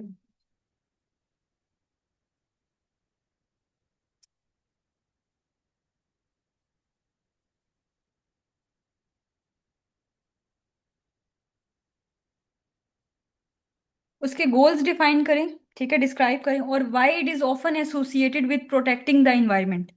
तो क्या ये जितना आपने पढ़ लिया इसको आप आंसर कर सकते हैं कि नहीं, जितना मैंने आपको कल भी पढ़ाया और आज भी पढ़ाया? कोई इसमें एरिया इस तरह का है जो कि आप लोगों के जहन में ना आ सके, कि अभी एक ब्रीफ से अगर हम आउटलाइन भी बनाए तो आप लोग इस पे बना सकते हैं? ठीक है, ये सब यही चीजें। फिर पॉवर्टी और उसमें CSS 2025 का क्वेश्चन है, वो आप लोगों ने देखना है, लेकिन वो आप लोग तब उसको पूरा कर सकेंगे जब हम सस्टेनेबल डेवलपमेंट को कंप्लीट भी कर लेंगे। ठीक है, क्योंकि उसमें बायोडाइवर्सिटी का भी इसमें एलिमेंट डाला हुआ है। वैसे पॉवर्टी और पॉपुलेशन ग्रोथ है, और भी इसमें फैक्टर्स हैं।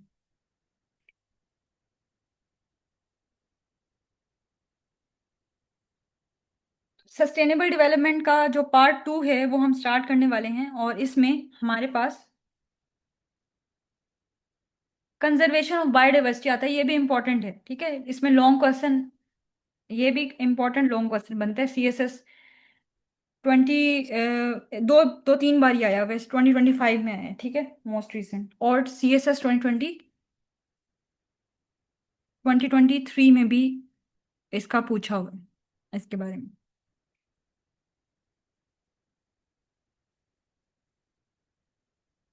तो इसमें क्या क्या चीजें हम पढ़ेंगे, बायोडाइवर्सिटी होती क्या है, रीजंस क्या हैं, ये क्वेश्चन है, इंपॉर्टेंट क्वेश्चन है। रीजंस पूछता है वो, और दूसरा वो फैक्टर्स पूछता है। रीजंस और फैक्टर्स एक ही, वो सॉल्यूशंस पूछता है। ठीक है, reasons for biodiversity increase decreasing, और जो फैक्टर्स हैं बायोडाइवर्सिटी लॉस के वो क्या हुए, मतलब ये दोनों चीजें एक ही हैं। फिर इंट्रिंसिक और इंस्ट्रूमेंटल वैल्यू क्या है स्पीशीज की, इसको टर्म्स को नहीं आपने देख के घबरा जाना, ये स्पीशीज जो होती हैं उनको हम देखेंगे कि जितनी भी ये प्लांट और एनिमल लाइफ होती है इनका क्या रोल है। ठीक है, क्या सिग्निफिकेंस है एनवायरनमेंट में। ये यूनाइटेड नेशंस ऑर्गेनाइजेशन UNO की डेफिनेशन है, और आप लोगों ने सिंपल किसी की डेफिनेशन कोट नहीं करनी, ये भी एक टिप है आप लोगों के लिए। आप लोगों ने ये जो अदारे हैं इनको ही कोट करना है। वर्ल्ड बैंक की डेफिनेशन ले लें, जिससे आप लोग एयर पोल्यूशन का उसने पूछा हुआ है, फॉर एग्जांपल वाटर पोल्यूशन का पूछा हुआ है, नॉइज पोल्यूशन का, तो आप सिंपल लिख के आएंगे ना कि वाटर पोल्यूशन ये होती है। और एक बच्चे ने साइंटिफिक डेफिनेशन लिखी है, मतलब कि साइंटिफिक से मुराद के लिखी है वही, लेकिन इनको कोट कर लिए, इनके अल्फाज यूज किए, तो उसका इम्पैक्ट ज्यादा होगा। ठीक है, तो बायोडाइवर्सिटी क्या है? Variety of life on earth in its all forms from genes and bacteria to entire ecosystem, जिसमें हमारे पास फ्लोरा और फाना दोनों आ जाते हैं। ठीक है, प्रोटेक्शन, ये वर्ड्स यूज करने हैं। बायोडाइवर्सिटी कंजर्वेशन क्या है? बायोडाइवर्सिटी का तो मैंने बता दिया ना आपको, फ्लोरा है हमारे पास और फौना है। ठीक है, मेजरली ये दो चीजें। बायोडाइवर्सिटी कंजर्वेशन क्या होती है? कंजर्वेशन का क्या मतलब है कि प्रोटेक्ट करना बायोडाइवर्सिटी को, इस एनिमल और प्लांट लाइफ को प्रिजर्व करना, मैनेज करना, उसको रिस्टोर करना। ठीक है, और उनके जो नेचुरल हैबिटेट्स हैं, जैसे प्लांट लाइफ के फॉरेस्ट हैं, वाटर का जिस तरह से इकोसिस्टम के लिए इम्पैक्ट है। तो इन सब चीज़ों को आप समझ लें कि कंजर्व करना, और वो किस तरह से कंजर्व करना, उनको प्रोटेक्ट करना, उनको प्रिजर्व करना, मैनेज करना सही से, ताकि कोई डिप्लीशन ना हो सके, और रिस्टोर करना। ठीक है, अगर कोई इस तरह से अगर वो किसी उसका भी शिकार हो गए हैं, वो डिप्लीट हो रहे हैं, तो उनको रिस्टोर करने का भी मैकेनिज्म, तो ये सब कुछ कहलाता है बायोडाइवर्सिटी कंजर्वेशन।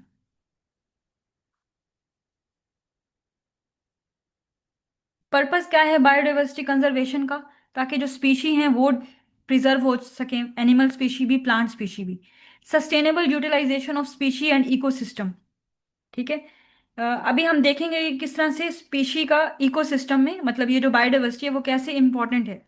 और maintaining life supporting systems and essential ecological processes, जैसे अभी मैंने आप लोगों को प्रीवियसली जो हम पढ़ रहे थे उसमें बताया भी है, एक ओवरव्यू दिया है। तो क्यों जरूरी है biodiversity, maintaining the stability of the ecosystem? यहाँ पे एग्जाम्पल के साथ ये चीज मेंशन है। ये जो रेन फॉरेस्ट होते हैं, ठीक है, रेन फॉरेस्ट क्या इसमें होंगे आप लोगों के जहन में? जो पहला नाम आया होगा किसी रेन फॉरेस्ट का, वो कौन सा है?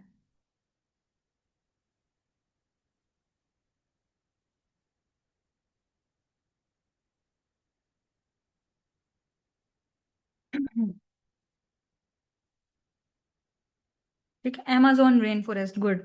तो ये जो amazon रेन फॉरेस्ट है, ये लार्जेस्ट रेन फॉरेस्ट है दुनिया का। और ये कहाँ पे है? ब्राजील में है। ठीक है, प्रेजेंट इन ब्राजील। तो इससे तरह के मतलब वेरियस नेम्स होते हैं, और भी रेन फॉरेस्ट हैं, सिर्फ ये नहीं है, लेकिन ये क्या है? लार्जेस्ट है। तो ये कंट्रीब्यूट करते हैं process of soil formation and help to regulate the climate. Soil formation किस तरह से कर रहे हैं? अच्छा, एक किसी को अगर उस तरह से नहीं पता, ये जो ट्रीज है ना, इनकी रूट्स हैं जो, ये जो रूट्स होती हैं वो क्या काम कर रही हैं? यहाँ रूट्स में रहते हैं फंजाई, यहाँ रूट्स में रहते हैं बैक्टीरिया। ठीक है, जिसको आप लोग पढ़ते भी आए हैं साइंस में। जो इनकी एसोसिएशन होती है उनको हम क्या कहते हैं? माइकोसिम्बियोसिस ना। ठीक है, फंजाई और बैक्टीरिया की एसोसिएशन को। फिर यहाँ पे अगर एल्गी और बैक्टीरिया की हो, तो इसको हम, आप लोगों ने ये पढ़ा तो होगा कहीं ना कहीं, लाइकन्स बोलते हैं। ये जो चीजें होती है ना, एल्गी, फंजाई, बैक्टीरिया, मतलब माइकोसिम्बायोसिस या लाइकन्स, ये सॉइल हेल्थ के लिए बहुत अच्छी होती है। जो बैक्टीरिया है वो सॉइल की न्यूट्रिशन जो वैल्यू है उसको ऐड अप करता है, उसमें से मिनरल्स जो है वो एक्सट्रैक्ट करके ऊपर वाली लेयर पे लेके आता है, और वो रूट्स के लिए इम्पॉर्टेंट है। ठीक है, और फिर वो सॉइल हेल्थ, जो आसपास की जितनी सॉइल होगी ना, जो दरख्त के आसपास जितनी सॉइल होगी वो बहुत फर्टाइल होगी। ठीक है, तो ये कंसेप्ट है कि फॉरेस्ट किस तरह से सॉइल को इम्प्रूव करते हैं, इन्हांस करते हैं, वो अपनी रूट्स में फंजाई, बैक्टीरिया, इस तरह की चीजें रखते हैं। और फिर यही जो सॉइल में माइक्रोब्स है ना, माइक्रो ऑर्गेनिजम्स हैं, ये क्या करते हैं? जो यहाँ पे कार्बन डाइऑक्साइड है ना, नेचर में हमारे पास, एटमॉस्फेयर में, इसको क्या करते हैं? कैप्चर करते हैं। और इसको क्या करते हैं? कैप्चर करने को क्या कहेंगे? सिक्वेस्टर करते हैं सॉइल में। और जो कार्बन डाइऑक्साइड है वो आपको पता है कि वो प्लांट्स के लिए अच्छी है। वो क्यों अच्छी है? वो प्लांट का फूड है कार्बन डाइऑक्साइड। तो ये जो कार्बन डाइऑक्साइड जो एटमॉस्फेयर में जब प्रेजेंट है, वो लीथल है, मतलब वो हमारे लिए हार्मफुल है। और वही जब प्लांट्स अपने अंदर कैप्चर कर लेंगे, सॉइल में कैप्चर कर लेंगे, सिक्वेस्टर कर लेंगे, तो वो सॉइल का फूड है, वो उसका फूड है प्लांट्स का। तो वो अच्छा है। तो दूसरा मतलब ये हो गया ना, एक टू इन वन काम हो गया, कि एक चीज करने से दोनों चीजों को फायदा हो रहा है।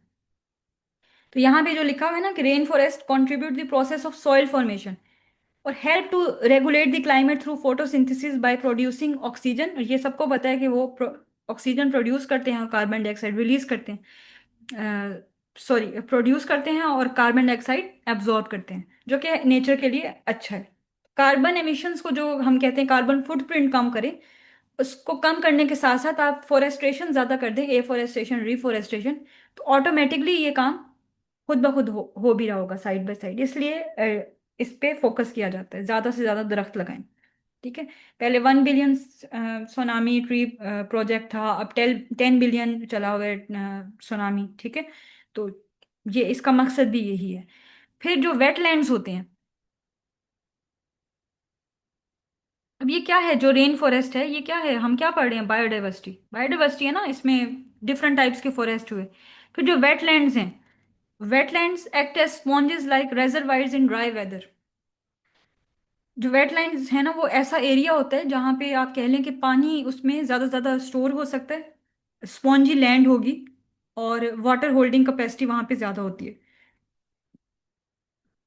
और मैंग्रोव्स जो है ना, वो ऐसी प्लांटेशन है जो यहाँ पे नॉर्मल प्लांट्स उस तरह से ग्रो नहीं कर सकते। जो हेलोफाइट्स है ना, सॉल्ट लविंग प्लांट्स, इसको हम, हेलो का मतलब आपको पता है कि सॉल्ट होता है, ठीक है। हेलोजेंस जिस तरह से केमिस्ट्री में हम पढ़ते हैं। और जो मैंग्रोव्स होते हैं वो यहाँ पे ग्रो करते हैं वेटलैंड्स पे। और जो मैंग्रोव्स होते हैं उनकी क्या सिग्निफिकेंस है, वो जो कार्बन डाइऑक्साइड रिलेटेड एक गैस है, CH4 मीथेन जिसे कहते हैं, वो इन्वायरमेंट से कैप्चर करके अपने अंदर स्टोर करते हैं मैंग्रोव्स। क्योंकि उनके लिए मीथेन जो है वो एक क्या है, एक सोर्स है। जिस तरह से आम प्लांट्स के लिए कार्बन डाइऑक्साइड सोर्स है ना, तो मैंग्रोव जो है वो CH4 को पसंद करते हैं, तो मैंग्रोव कैप्चर करते हैं नेचर से CH4 को। तो methane second most potent gas है आफ्टर कार्बन डाइऑक्साइड, मतलब इसकी जो वो है ना कंट्रीब्यूशन, वो सेकंड मोस्ट है। तो 10 to 15% इसका रोल होता है कार्बन GHG में, ठीक है, ग्रीन हाउस गैसेज में।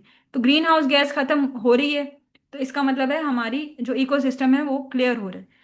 तो वेटलैंड्स या जो मैंग्रोव्स हैं वो इस तरह से इंपॉर्टेंट है, और ये बायोडाइवर्सिटी ही है। तो अगर ये डिस्टर्ब होंगे मैंग्रोव्स या वेटलैंड्स, तो इट मीन्स के जो हमारी बायोडाइवर्सिटी है वो डिस्टर्ब होगी, और हमें कॉन्सिक्वेंसेस बियर करने पड़ेंगे। ठीक है।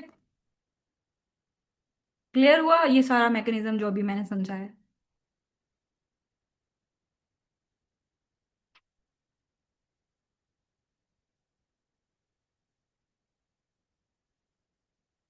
जी। CO2 जो है वो असेंशियल है फ्लोरा के लिए, बिल्कुल। और जो CO2 जो डेंजरस है इन्वायरमेंट के लिए। हाँ, ये समझाऊं मैं?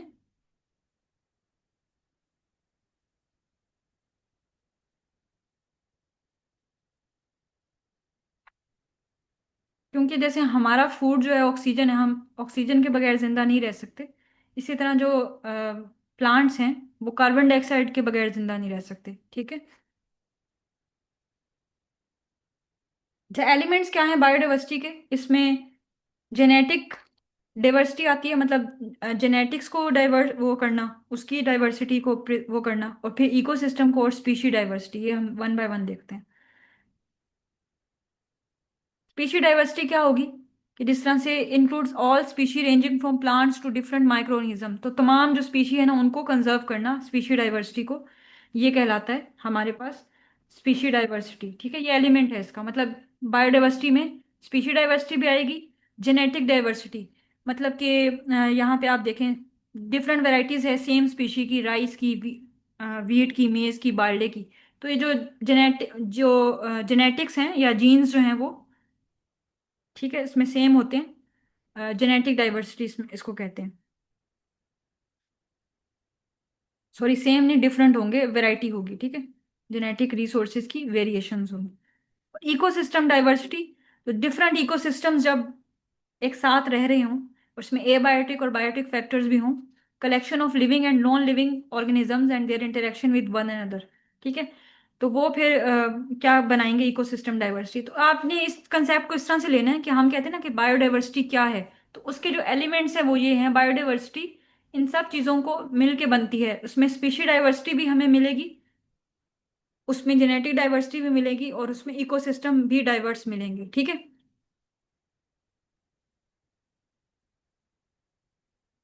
अगर हम इकोसिस्टम डाइवर्सिटी की बात करें, तो इकोसिस्टम हमें किस तरह से डाइवर्स मिल रहे हैं। इकोसिस्टम आपने पढ़ा हुआ है कि ये बेसिक साइंस है कि टेरेस्ट्रियल इकोसिस्टम होता है और एक इक्वेटिक इकोसिस्टम होता है। ठीक है। जो जमीन पे लोग रहते हैं उनको टेरेस्ट्रियल कहेंगे, जो पानी में रहेंगे वो इक्वेटिक लाइफ है। अब इक्वेटिक इकोसिस्टम जो है वो तीन सॉरी, इसमें तीन में डिवाइडेड है, जिसमें पहला है फ्रेश वाटर, दूसरा है फ्रेश वाटर ही है वो भी लेंटिक है, और तीसरा है मैरीन। जो लॉटिक और लेंटिक का क्या मतलब है? पानी जो फ्रेश वाटर होगा, या वो रनिंग वाटर होगा, या वो स्टेगनेंट वाटर होगा, ठीक है, जो हमें आम पानी देखने को मिलता है। और जो हम समंदरी पानी की बात करते हैं वो मैरीन वाटर होते हैं। तो ये इसमें कोई इतना मुश्किल कंसेप्ट नहीं था, ये यही है कि इकोसिस्टम के किस तरह से डिफरेंट टाइप्स ऑफ इकोसिस्टम है, दो मेजर। अब बायोडाइवर्सिटी हॉटस्पॉट्स हैं वो क्या होते हैं, ये भी आप लोगों को पता होना चाहिए, और फिर हम इसकी कंजर्वेशन की भी बात करते हैं। जो बायोडाइवर्सिटी हॉटस्पॉट है वो एक, आप समझ लें, एक रीजन होता है बायोजियोग्राफिक। जियोग्राफी का मतलब जियो रिलेटेड, मतलब अर्थ रिलेटेड जो भी एक हमें एरिया मिल जाए। और वहाँ बायो का मतलब है वहां पे लाइफ होगी, ठीक है।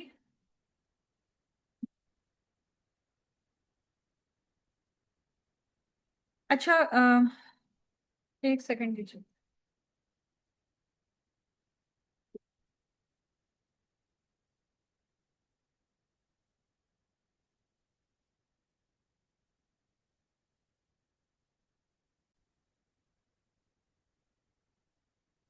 ओके, बायोडाइवर्सिटी हॉटस्पॉट को आप इस तरह से देखें कि एक मेन लैंड है, या एक पीस ऑफ लैंड है काफी वास्ट लेवल पर, और वहां पे आपको डाइवर्सिटी मिल रही है।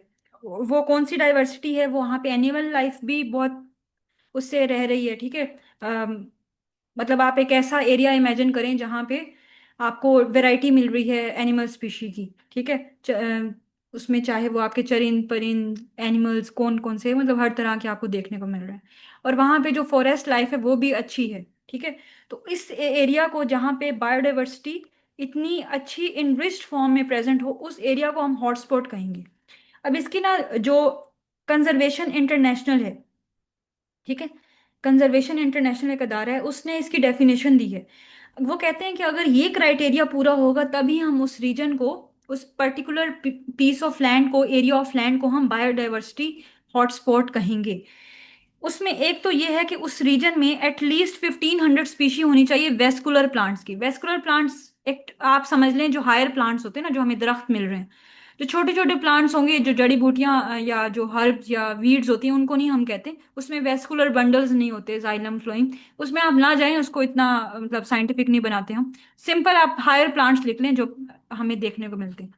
तो वो अगर वो नहीं होंगे 1500 स्पीशी, मतलब सबकी अलग अलग वैरायटी हो, ये ना हो कि अगर एक आम का दरख्त है तो वो आम का ही सिर्फ दरख्त लगा हुआ है, या कोई एक यूकलिप्टस है तो यूकलिप्टस ही लगा हुआ है, सफेदे का दरख्त, इस तरह नहीं। उसमें हर तरह की वैरायटी, हमें तकरीबन 1500 स्पीशी चाहिए डिफरेंट, ठीक है। और हाई डिग्री ऑफ एंडेमिज्म हो, एंडेमिज्म कहते हैं कि मतलब उनको एक थ्रेट भी हो कि ये लॉस हो सकता है, ठीक है। ये दोनों चीजें, फिर इट मस्ट कंटेन 30% और less of its original habitat, ठीक है। मतलब इनके पास जो ओरिजिनल हैबिटेट हो वो भी 30% के करीब हो, वहां पे जो डाइवर्सिटी हमें इन चीजों की देखने को मिलती है। अगर ये दो क्राइटेरिया फुलफिल होते हैं तो हम ऐसे रीजन को बायोडाइवर्सिटी हॉटस्पॉट कहते हैं, ठीक है। तो जो मेयर्स है, ये एक आप कह लें एनवायरमेंटलिस्ट हैं, उसने आइडेंटिफाई किए 25 टेरेस्ट्रियल हॉटस्पॉट, मतलब जमीन पे 25 हॉटस्पॉट उसने पूरी दुनिया में आइडेंटिफाई किए हैं। और जो IUCN है, इसका मुझे एब्रीवेशन अभी इस तरह से नहीं याद आ रहा, इसको सर्च कर लेंगे। इंटरनेशनल यूनियन या इस तरह से कंजर्वेशन, ऐसे ही है कुछ। IUCN के मुताबिक नंबर ऑफ जो हॉटस्पॉट्स हैं अब वो 25 से 34 हो चुके हैं। दे रिप्रेजेंट, अच्छा 34 हैं, लेकिन ये इतने कम है कि ये सिर्फ 2.3% बना रहे हैं अर्थ की, हमारी जो पूरी लैंड सरफेस है उसके, उसमें 2.3% जो है वो बायोडाइवर्सिटी हॉटस्पॉट्स हैं। मतलब ऐसे इलाके हैं दुनिया में सिर्फ 2% जो इतनी 1500 स्पीशी रखते हैं, और 30% वहां पे ओरिजिनल हैबिटेट है उन उन स्पीशीज का, ठीक है। हैबिटेट क्या होता है? हैबिटेट घर होता है ना, जिस तरह से हम एक घर में रहते हैं। तो पांडा है फॉर एग्जाम्पल, तो पांडा एक मखसूस एक एरिया बनाएगा, उसमें रहना पसंद करेगा, ठीक है। वो कोई हार्श इन्वायरमेंट में नहीं जाएगा, या फिर वो कोई ऐसी इन्वायरमेंट में नहीं जाएगा जहाँ पे ज़्यादा नॉइज होगा या पीसफुल कंडीशंस नहीं होगी। टाइगर है, टाइगर। टाइगर को एक पूरा हिलॉक चाहिए, इतना खुला इलाका चाहिए, वहां पे उसने दौड़ना है, फिरना है। अगर उसके पास ये इलाका नहीं है तो इट मीन्स के उसकी जो एफिशिएंसी है वो उस तरह से नहीं होगी, और अल्टीमेटली वो चीजें जो हैं, जिस तरह से पांडा जो है हम कह रहे हैं एक्सटिंक्ट हो रही है, तो इस तरह से जो स्पीशीज हैं वो एक्सटिंक्शन पे चली जाती हैं, ठीक है। तो उनको एक, जिस तरह से हमें घर चाहिए रहने के लिए, तो इसी तरह से एनिमल्स को एक हैबिटेट चाहिए। तो हैबिटेट लॉस हो जाएगा ना जब ओवर पॉपुलेशन होगी या इस तरह की एक्टिविटीज होंगी।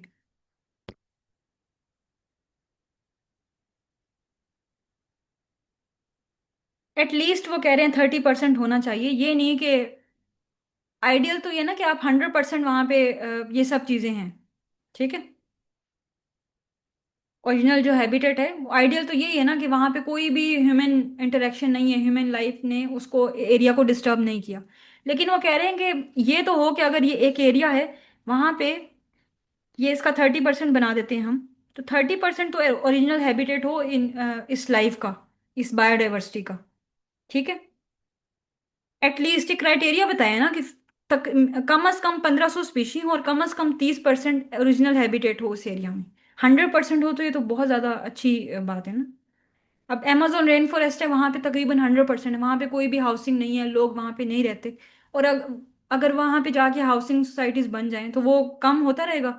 लेकिन हम कह रहे हैं हम फिर भी डेफिनेशन को पूरा करेंगे अगर 30% तक वहां पे कवर प्रेजेंट है। जैसे हम कहते हैं ना कि एक जो कंट्री है उसका फॉरेस्ट कवर मिनिमम जो है वो कितना होना चाहिए, 25%।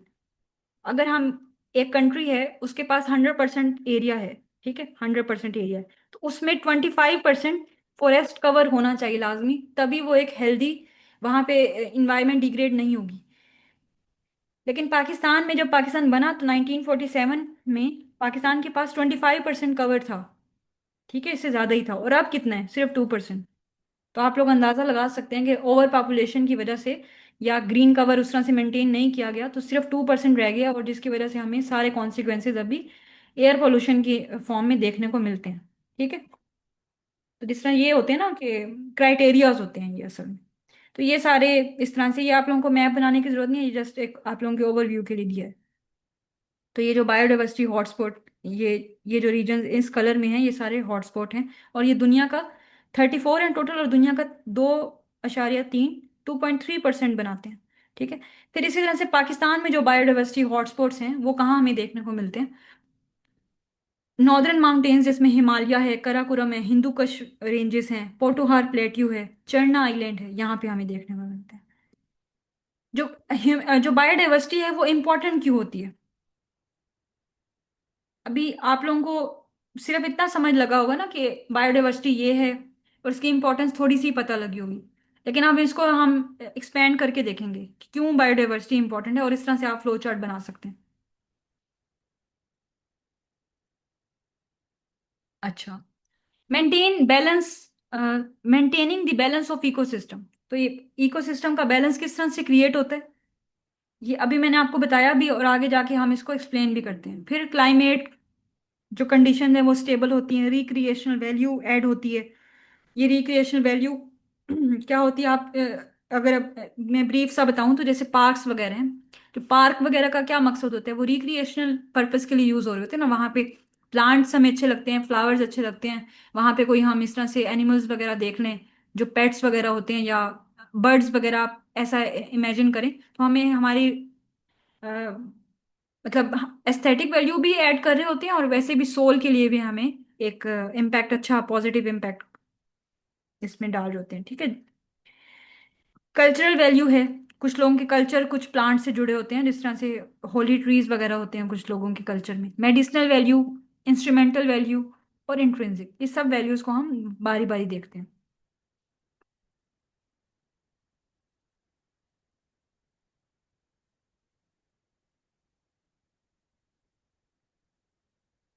टूरिज्म अट्रैक्शन, बिल्कुल।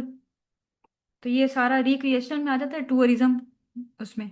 अच्छा, अब हम अगर हम इस पॉइंट को एक्सप्लेन करते हैं, maintaining the balance of the ecosystem, तो क्या क्या बायोडाइवर्सिटी क्या क्या सर्विसेज प्रोवाइड करी है जिसकी वजह से हमारा जो इकोसिस्टम है वो एक बैलेंस में है। तो अगर हम फॉरेस्ट वगैरह की बात करें या इस तरह से बात की जाए, तो फूड देते हैं ये, ठीक है। जो फॉरेस्ट हैं वहां से हमें फूड मिल रहा है। आप चाहे उसमें क्रॉप्स को देख लें, चाहे आप इसमें जो ट्रीज हैं उनको देख लें, ठीक है, जितने भी फ्रूट्स वगैरह आ रहे हैं। क्लीन वाटर, एक इकोसिस्टम है वहां पे, कोई डिप्लीशन नहीं है वहां पे, जो नेचुरल रिजर्व्स हैं पानी के वो उनको कोई डिस्टर्ब नहीं कर रहा। तो वहाँ क्लीन वाटर मिल रहा है, जो लकड़ी है उसे टिम्बर हमें मिल रहा है, फाइबर मिल रहा है हमें कॉटन की, उसमें जेनेटिक रिसोर्सेज मिल रही हैं। रेगुलेटिंग सर्विसेज क्या होंगी? जैसे मैंने आप लोगों को अमेजोन रेन फॉरेस्ट की एग्जांपल दी कि वो क्लाइमेट को रेगुलेट कर रहा है।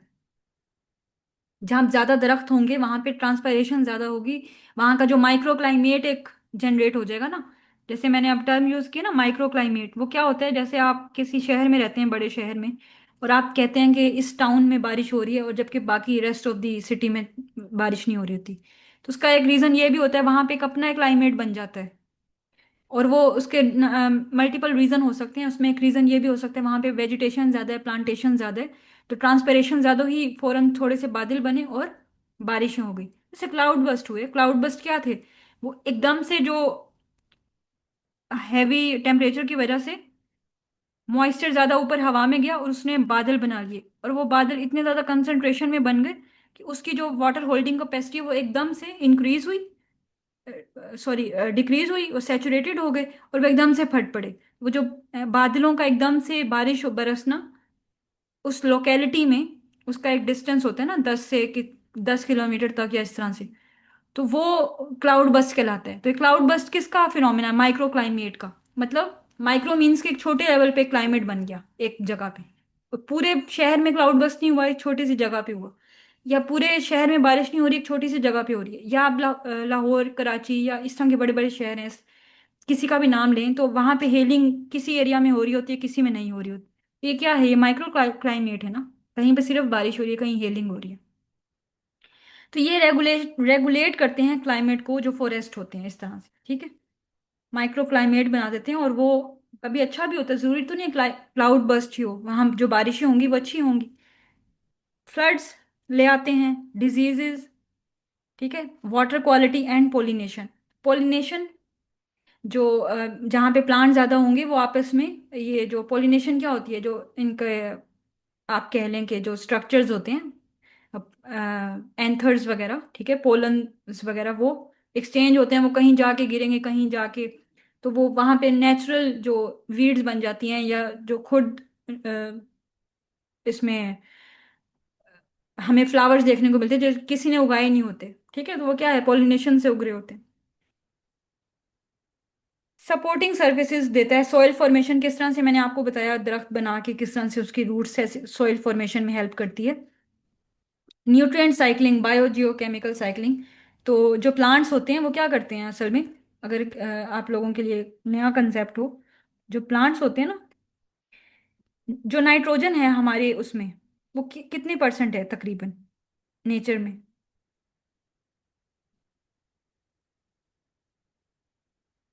78% है ना। 21% ऑक्सीजन है, आप लोगों को पता होगा, ठीक है, बेसिक साइंस में ये चीज होती है।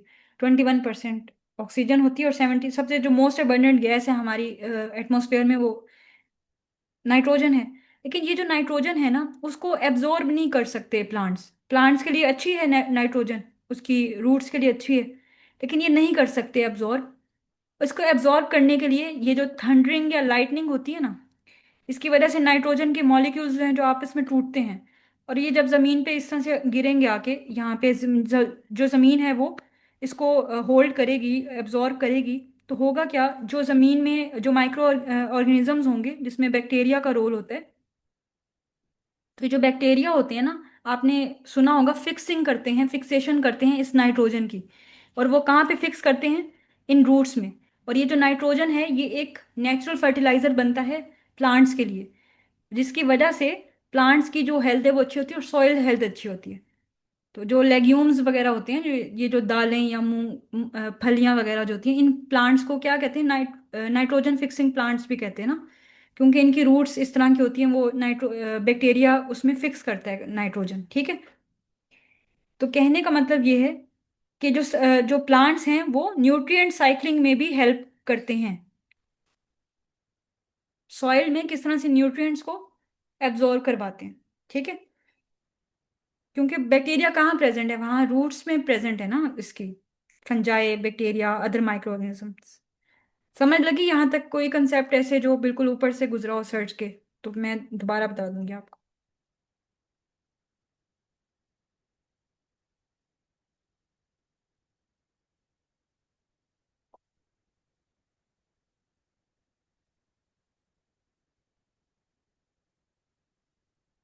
ठीक है,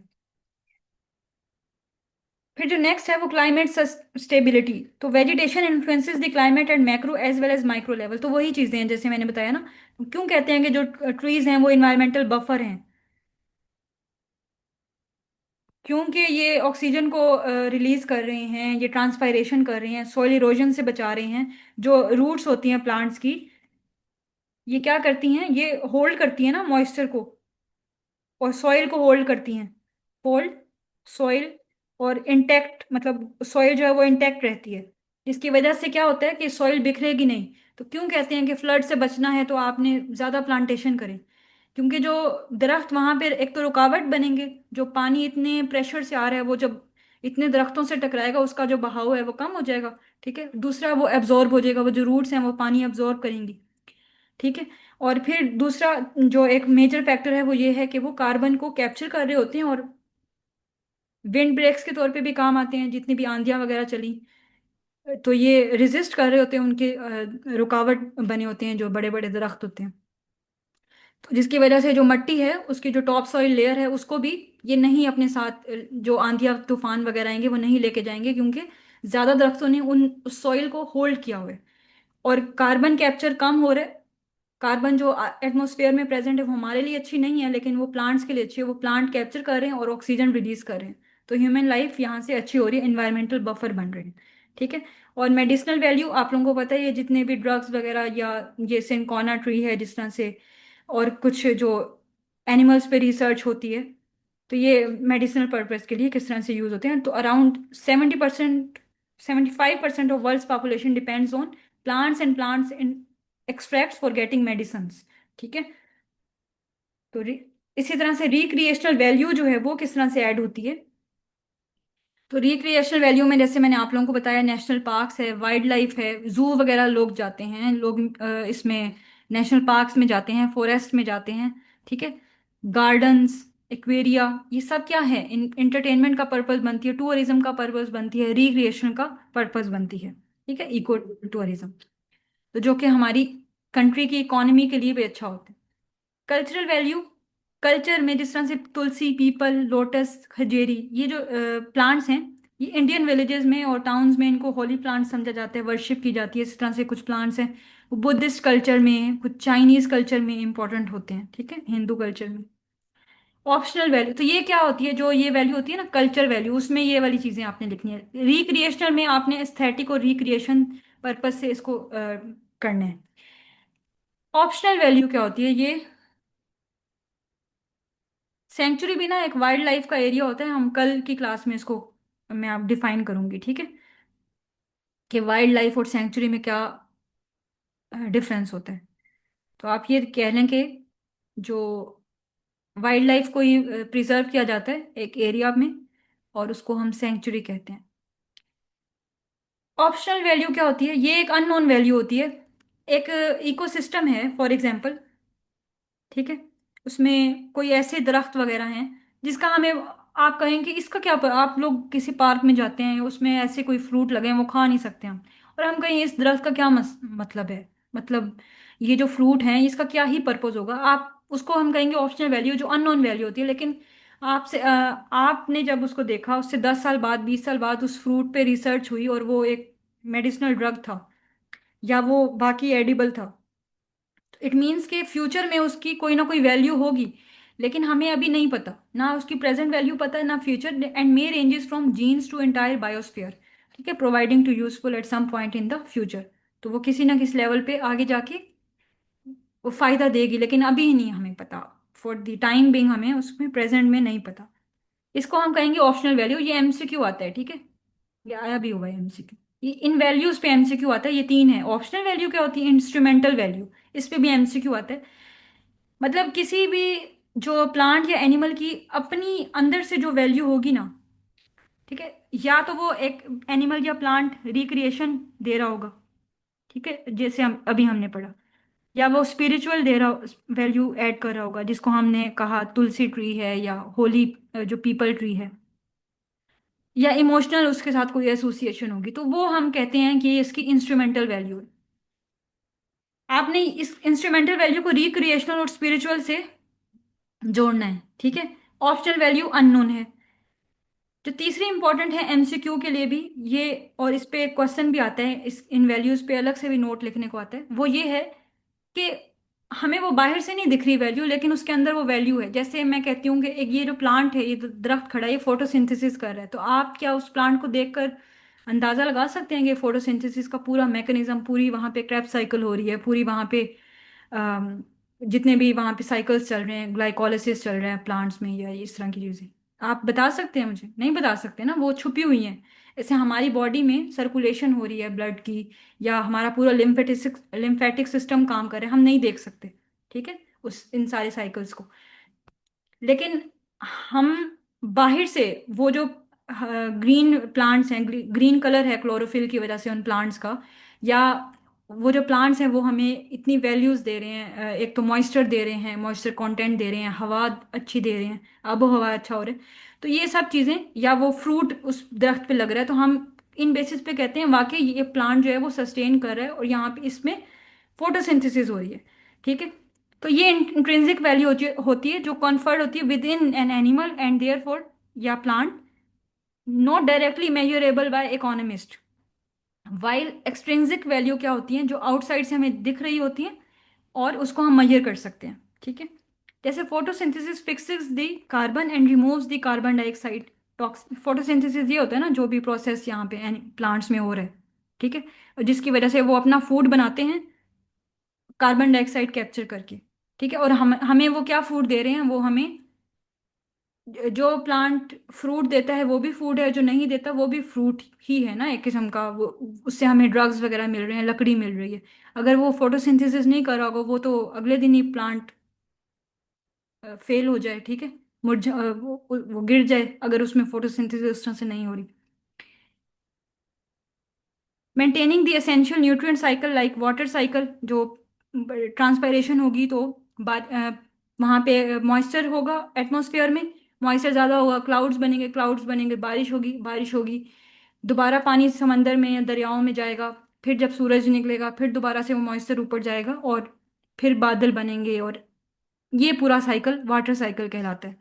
कार्बन साइकिल, ये सभी जिस तरह से एक प्लांट है, वो कार्बन को क्या कर रहा है, एब्जॉर्ब कर रहा है, उससे फूड बना रहा है। जब प्लांट की डेथ हुई प्लांट की, तो यही जो कार्बन इसमें थी सॉइल में वापस चली गई, तो ये क्या है, कार्बन साइकिल इसको कहते हैं। नाइट्रोजन साइकिल, जैसे मैंने कहा, जो N2 है नेचर में प्रेजेंट है, वो फिक्स नहीं हो रहा, वो फिक्स करने का क्या है, उसमें जो बैक्टीरिया वगैरह होंगे, जो लाइटनिंग वगैरह होती है नेचर में, उससे टूटेगा, वो नाइट्रोजन N2 NN में कन्वर्ट होगा, और वो जब बारिश के जरिए या वैसे जमीन पे आएगा, तो उसको जो प्लांट्स की रूट्स में जो बैक्टीरिया प्रेजेंट है उसको फिक्स कर रहे होंगे, ठीक है। ऑक्सीजन साइकिल वो मैंने आपको बता दिया कि जो प्लांट्स हैं वो ऑक्सीजन को रिलीज करते हैं, फोटोसिंथेसिस का बायो प्रोडक्ट होता है ना, वाटर, और जो फोटोसिंथेसिस का बायो प्रोडक्ट क्या है, O2 + H2O। तो मॉइस्चर भी निकलता है और ऑक्सीजन भी, ऑक्सीजन हमें चाहिए, नेचर को चाहिए, ठीक है। रेगुलेटिंग क्लाइमेट एट बोथ, ये भी आप लोगों को बता दिया।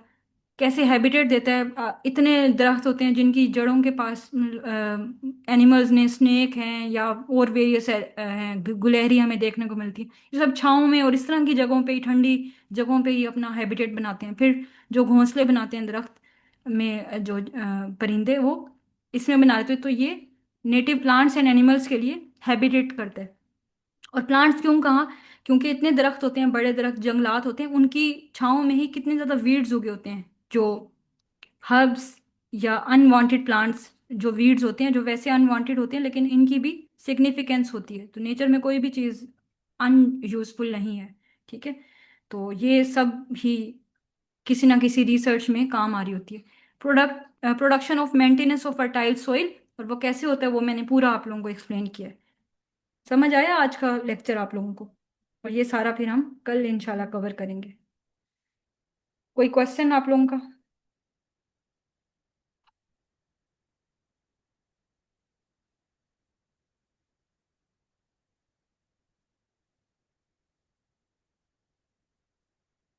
ठीक है, ये देखें। सेंचुरी क्या होती है? Officially designated territory which which wild life is, जहाँ पे वाइल्ड लाइफ को प्रोटेक्ट किया जाता है, सेंचुरी उससे कहते हैं। जैसे नेशनल पार्क होते हैं ना, नेशनल पार्क का मकसद प्लांट्स और दोनों चीज़ों को कंजर्व करना होता है, प्लांट्स और एनिमल्स को। लेकिन जो सेंचुरी होती है उसका सोलली जो पर्पस होता है वो ऐसा एरिया प्रोवाइड करना होता है एनिमल्स को कि वो खुल के वहां पे रह सकें, और कोई वो अपने किसी का डर ना हो कि कोई वहां पे ह्यूमन इंटरेक्शन होगा और वो डर के अपने घोंस अपने हैबिटेट्स में रहे। ठीक है, उसको वाइल्ड लाइफ से वहां पे शिकार करना भी मना होता है, वो वहां पे जीरो, तकरीबन ना होने के बराबर ह्यूमन एक्टिविटी होती है। क्वेश्चन कैसे बनते हैं? हाँ जी सानिया, रिमेनिंग लेक्चर हम कल ही करेंगे। ठीक है, क्वेश्चन कैसे बनता है वो मैं आप लोगों को करवाऊंगी कल की उसमें क्लास में, क्वेश्चन प्रैक्टिस। ये, how will you define biodiversity? Definition simple बतानी है। व्हाट इज मेंट बाय, ये क्वेश्चन आया हुआ है, instrumental and intrinsic value of species. तो इंस्ट्रूमेंटल अभी आप लोगों को जैसे मैंने बताई थी, उसमें हम स्पिरिचुअल और रिक्रिएशनल दोनों वैल्यूज लिखेंगे और एग्जाम्पल देंगे। इंट्रिंसिक वैल्यू जो अभी मैंने बताई थी वो हमें नजर आ भी सकती है, नहीं भी आ सकती। इंट्रिंसिक क्या होगी? जिसमें कार्बन डाइऑक्साइड, ये जो फोटोसिंथेसिस वाला सारा मैकेनिज्म हो रहा है और उसके क्या इम्पैक्ट्स हमें देखने को मिलते हैं। वाई बायोडाइवर्सिटी इज डिक्रीजिंग, ये हमारा ये एक ही क्वेश्चन है। ठीक है, ये आया हुआ है CS 2021 में। इसमें जो फैक्टर्स हैं जो कल की क्लास में हम पढ़ेंगे, और discuss different factors of biodiversity loss, ये एक ही बात है लेकिन इसको थोड़ा सा एड्रेस इसी तरह से किया जाता है। पहले डिक्रीजिंग वाला एक पैराग्राफ बनाते हैं और फिर फैक्टर्स लिखकर उनको एक्सप्लेन कर दें। ठीक है, फिर एक पैराग्राफ छोटा सा जिसमें आप सॉल्यूशंस नहीं पूछे हुए ना, लेकिन आपने एक ओवरव्यू दे देना है सॉल्यूशन का।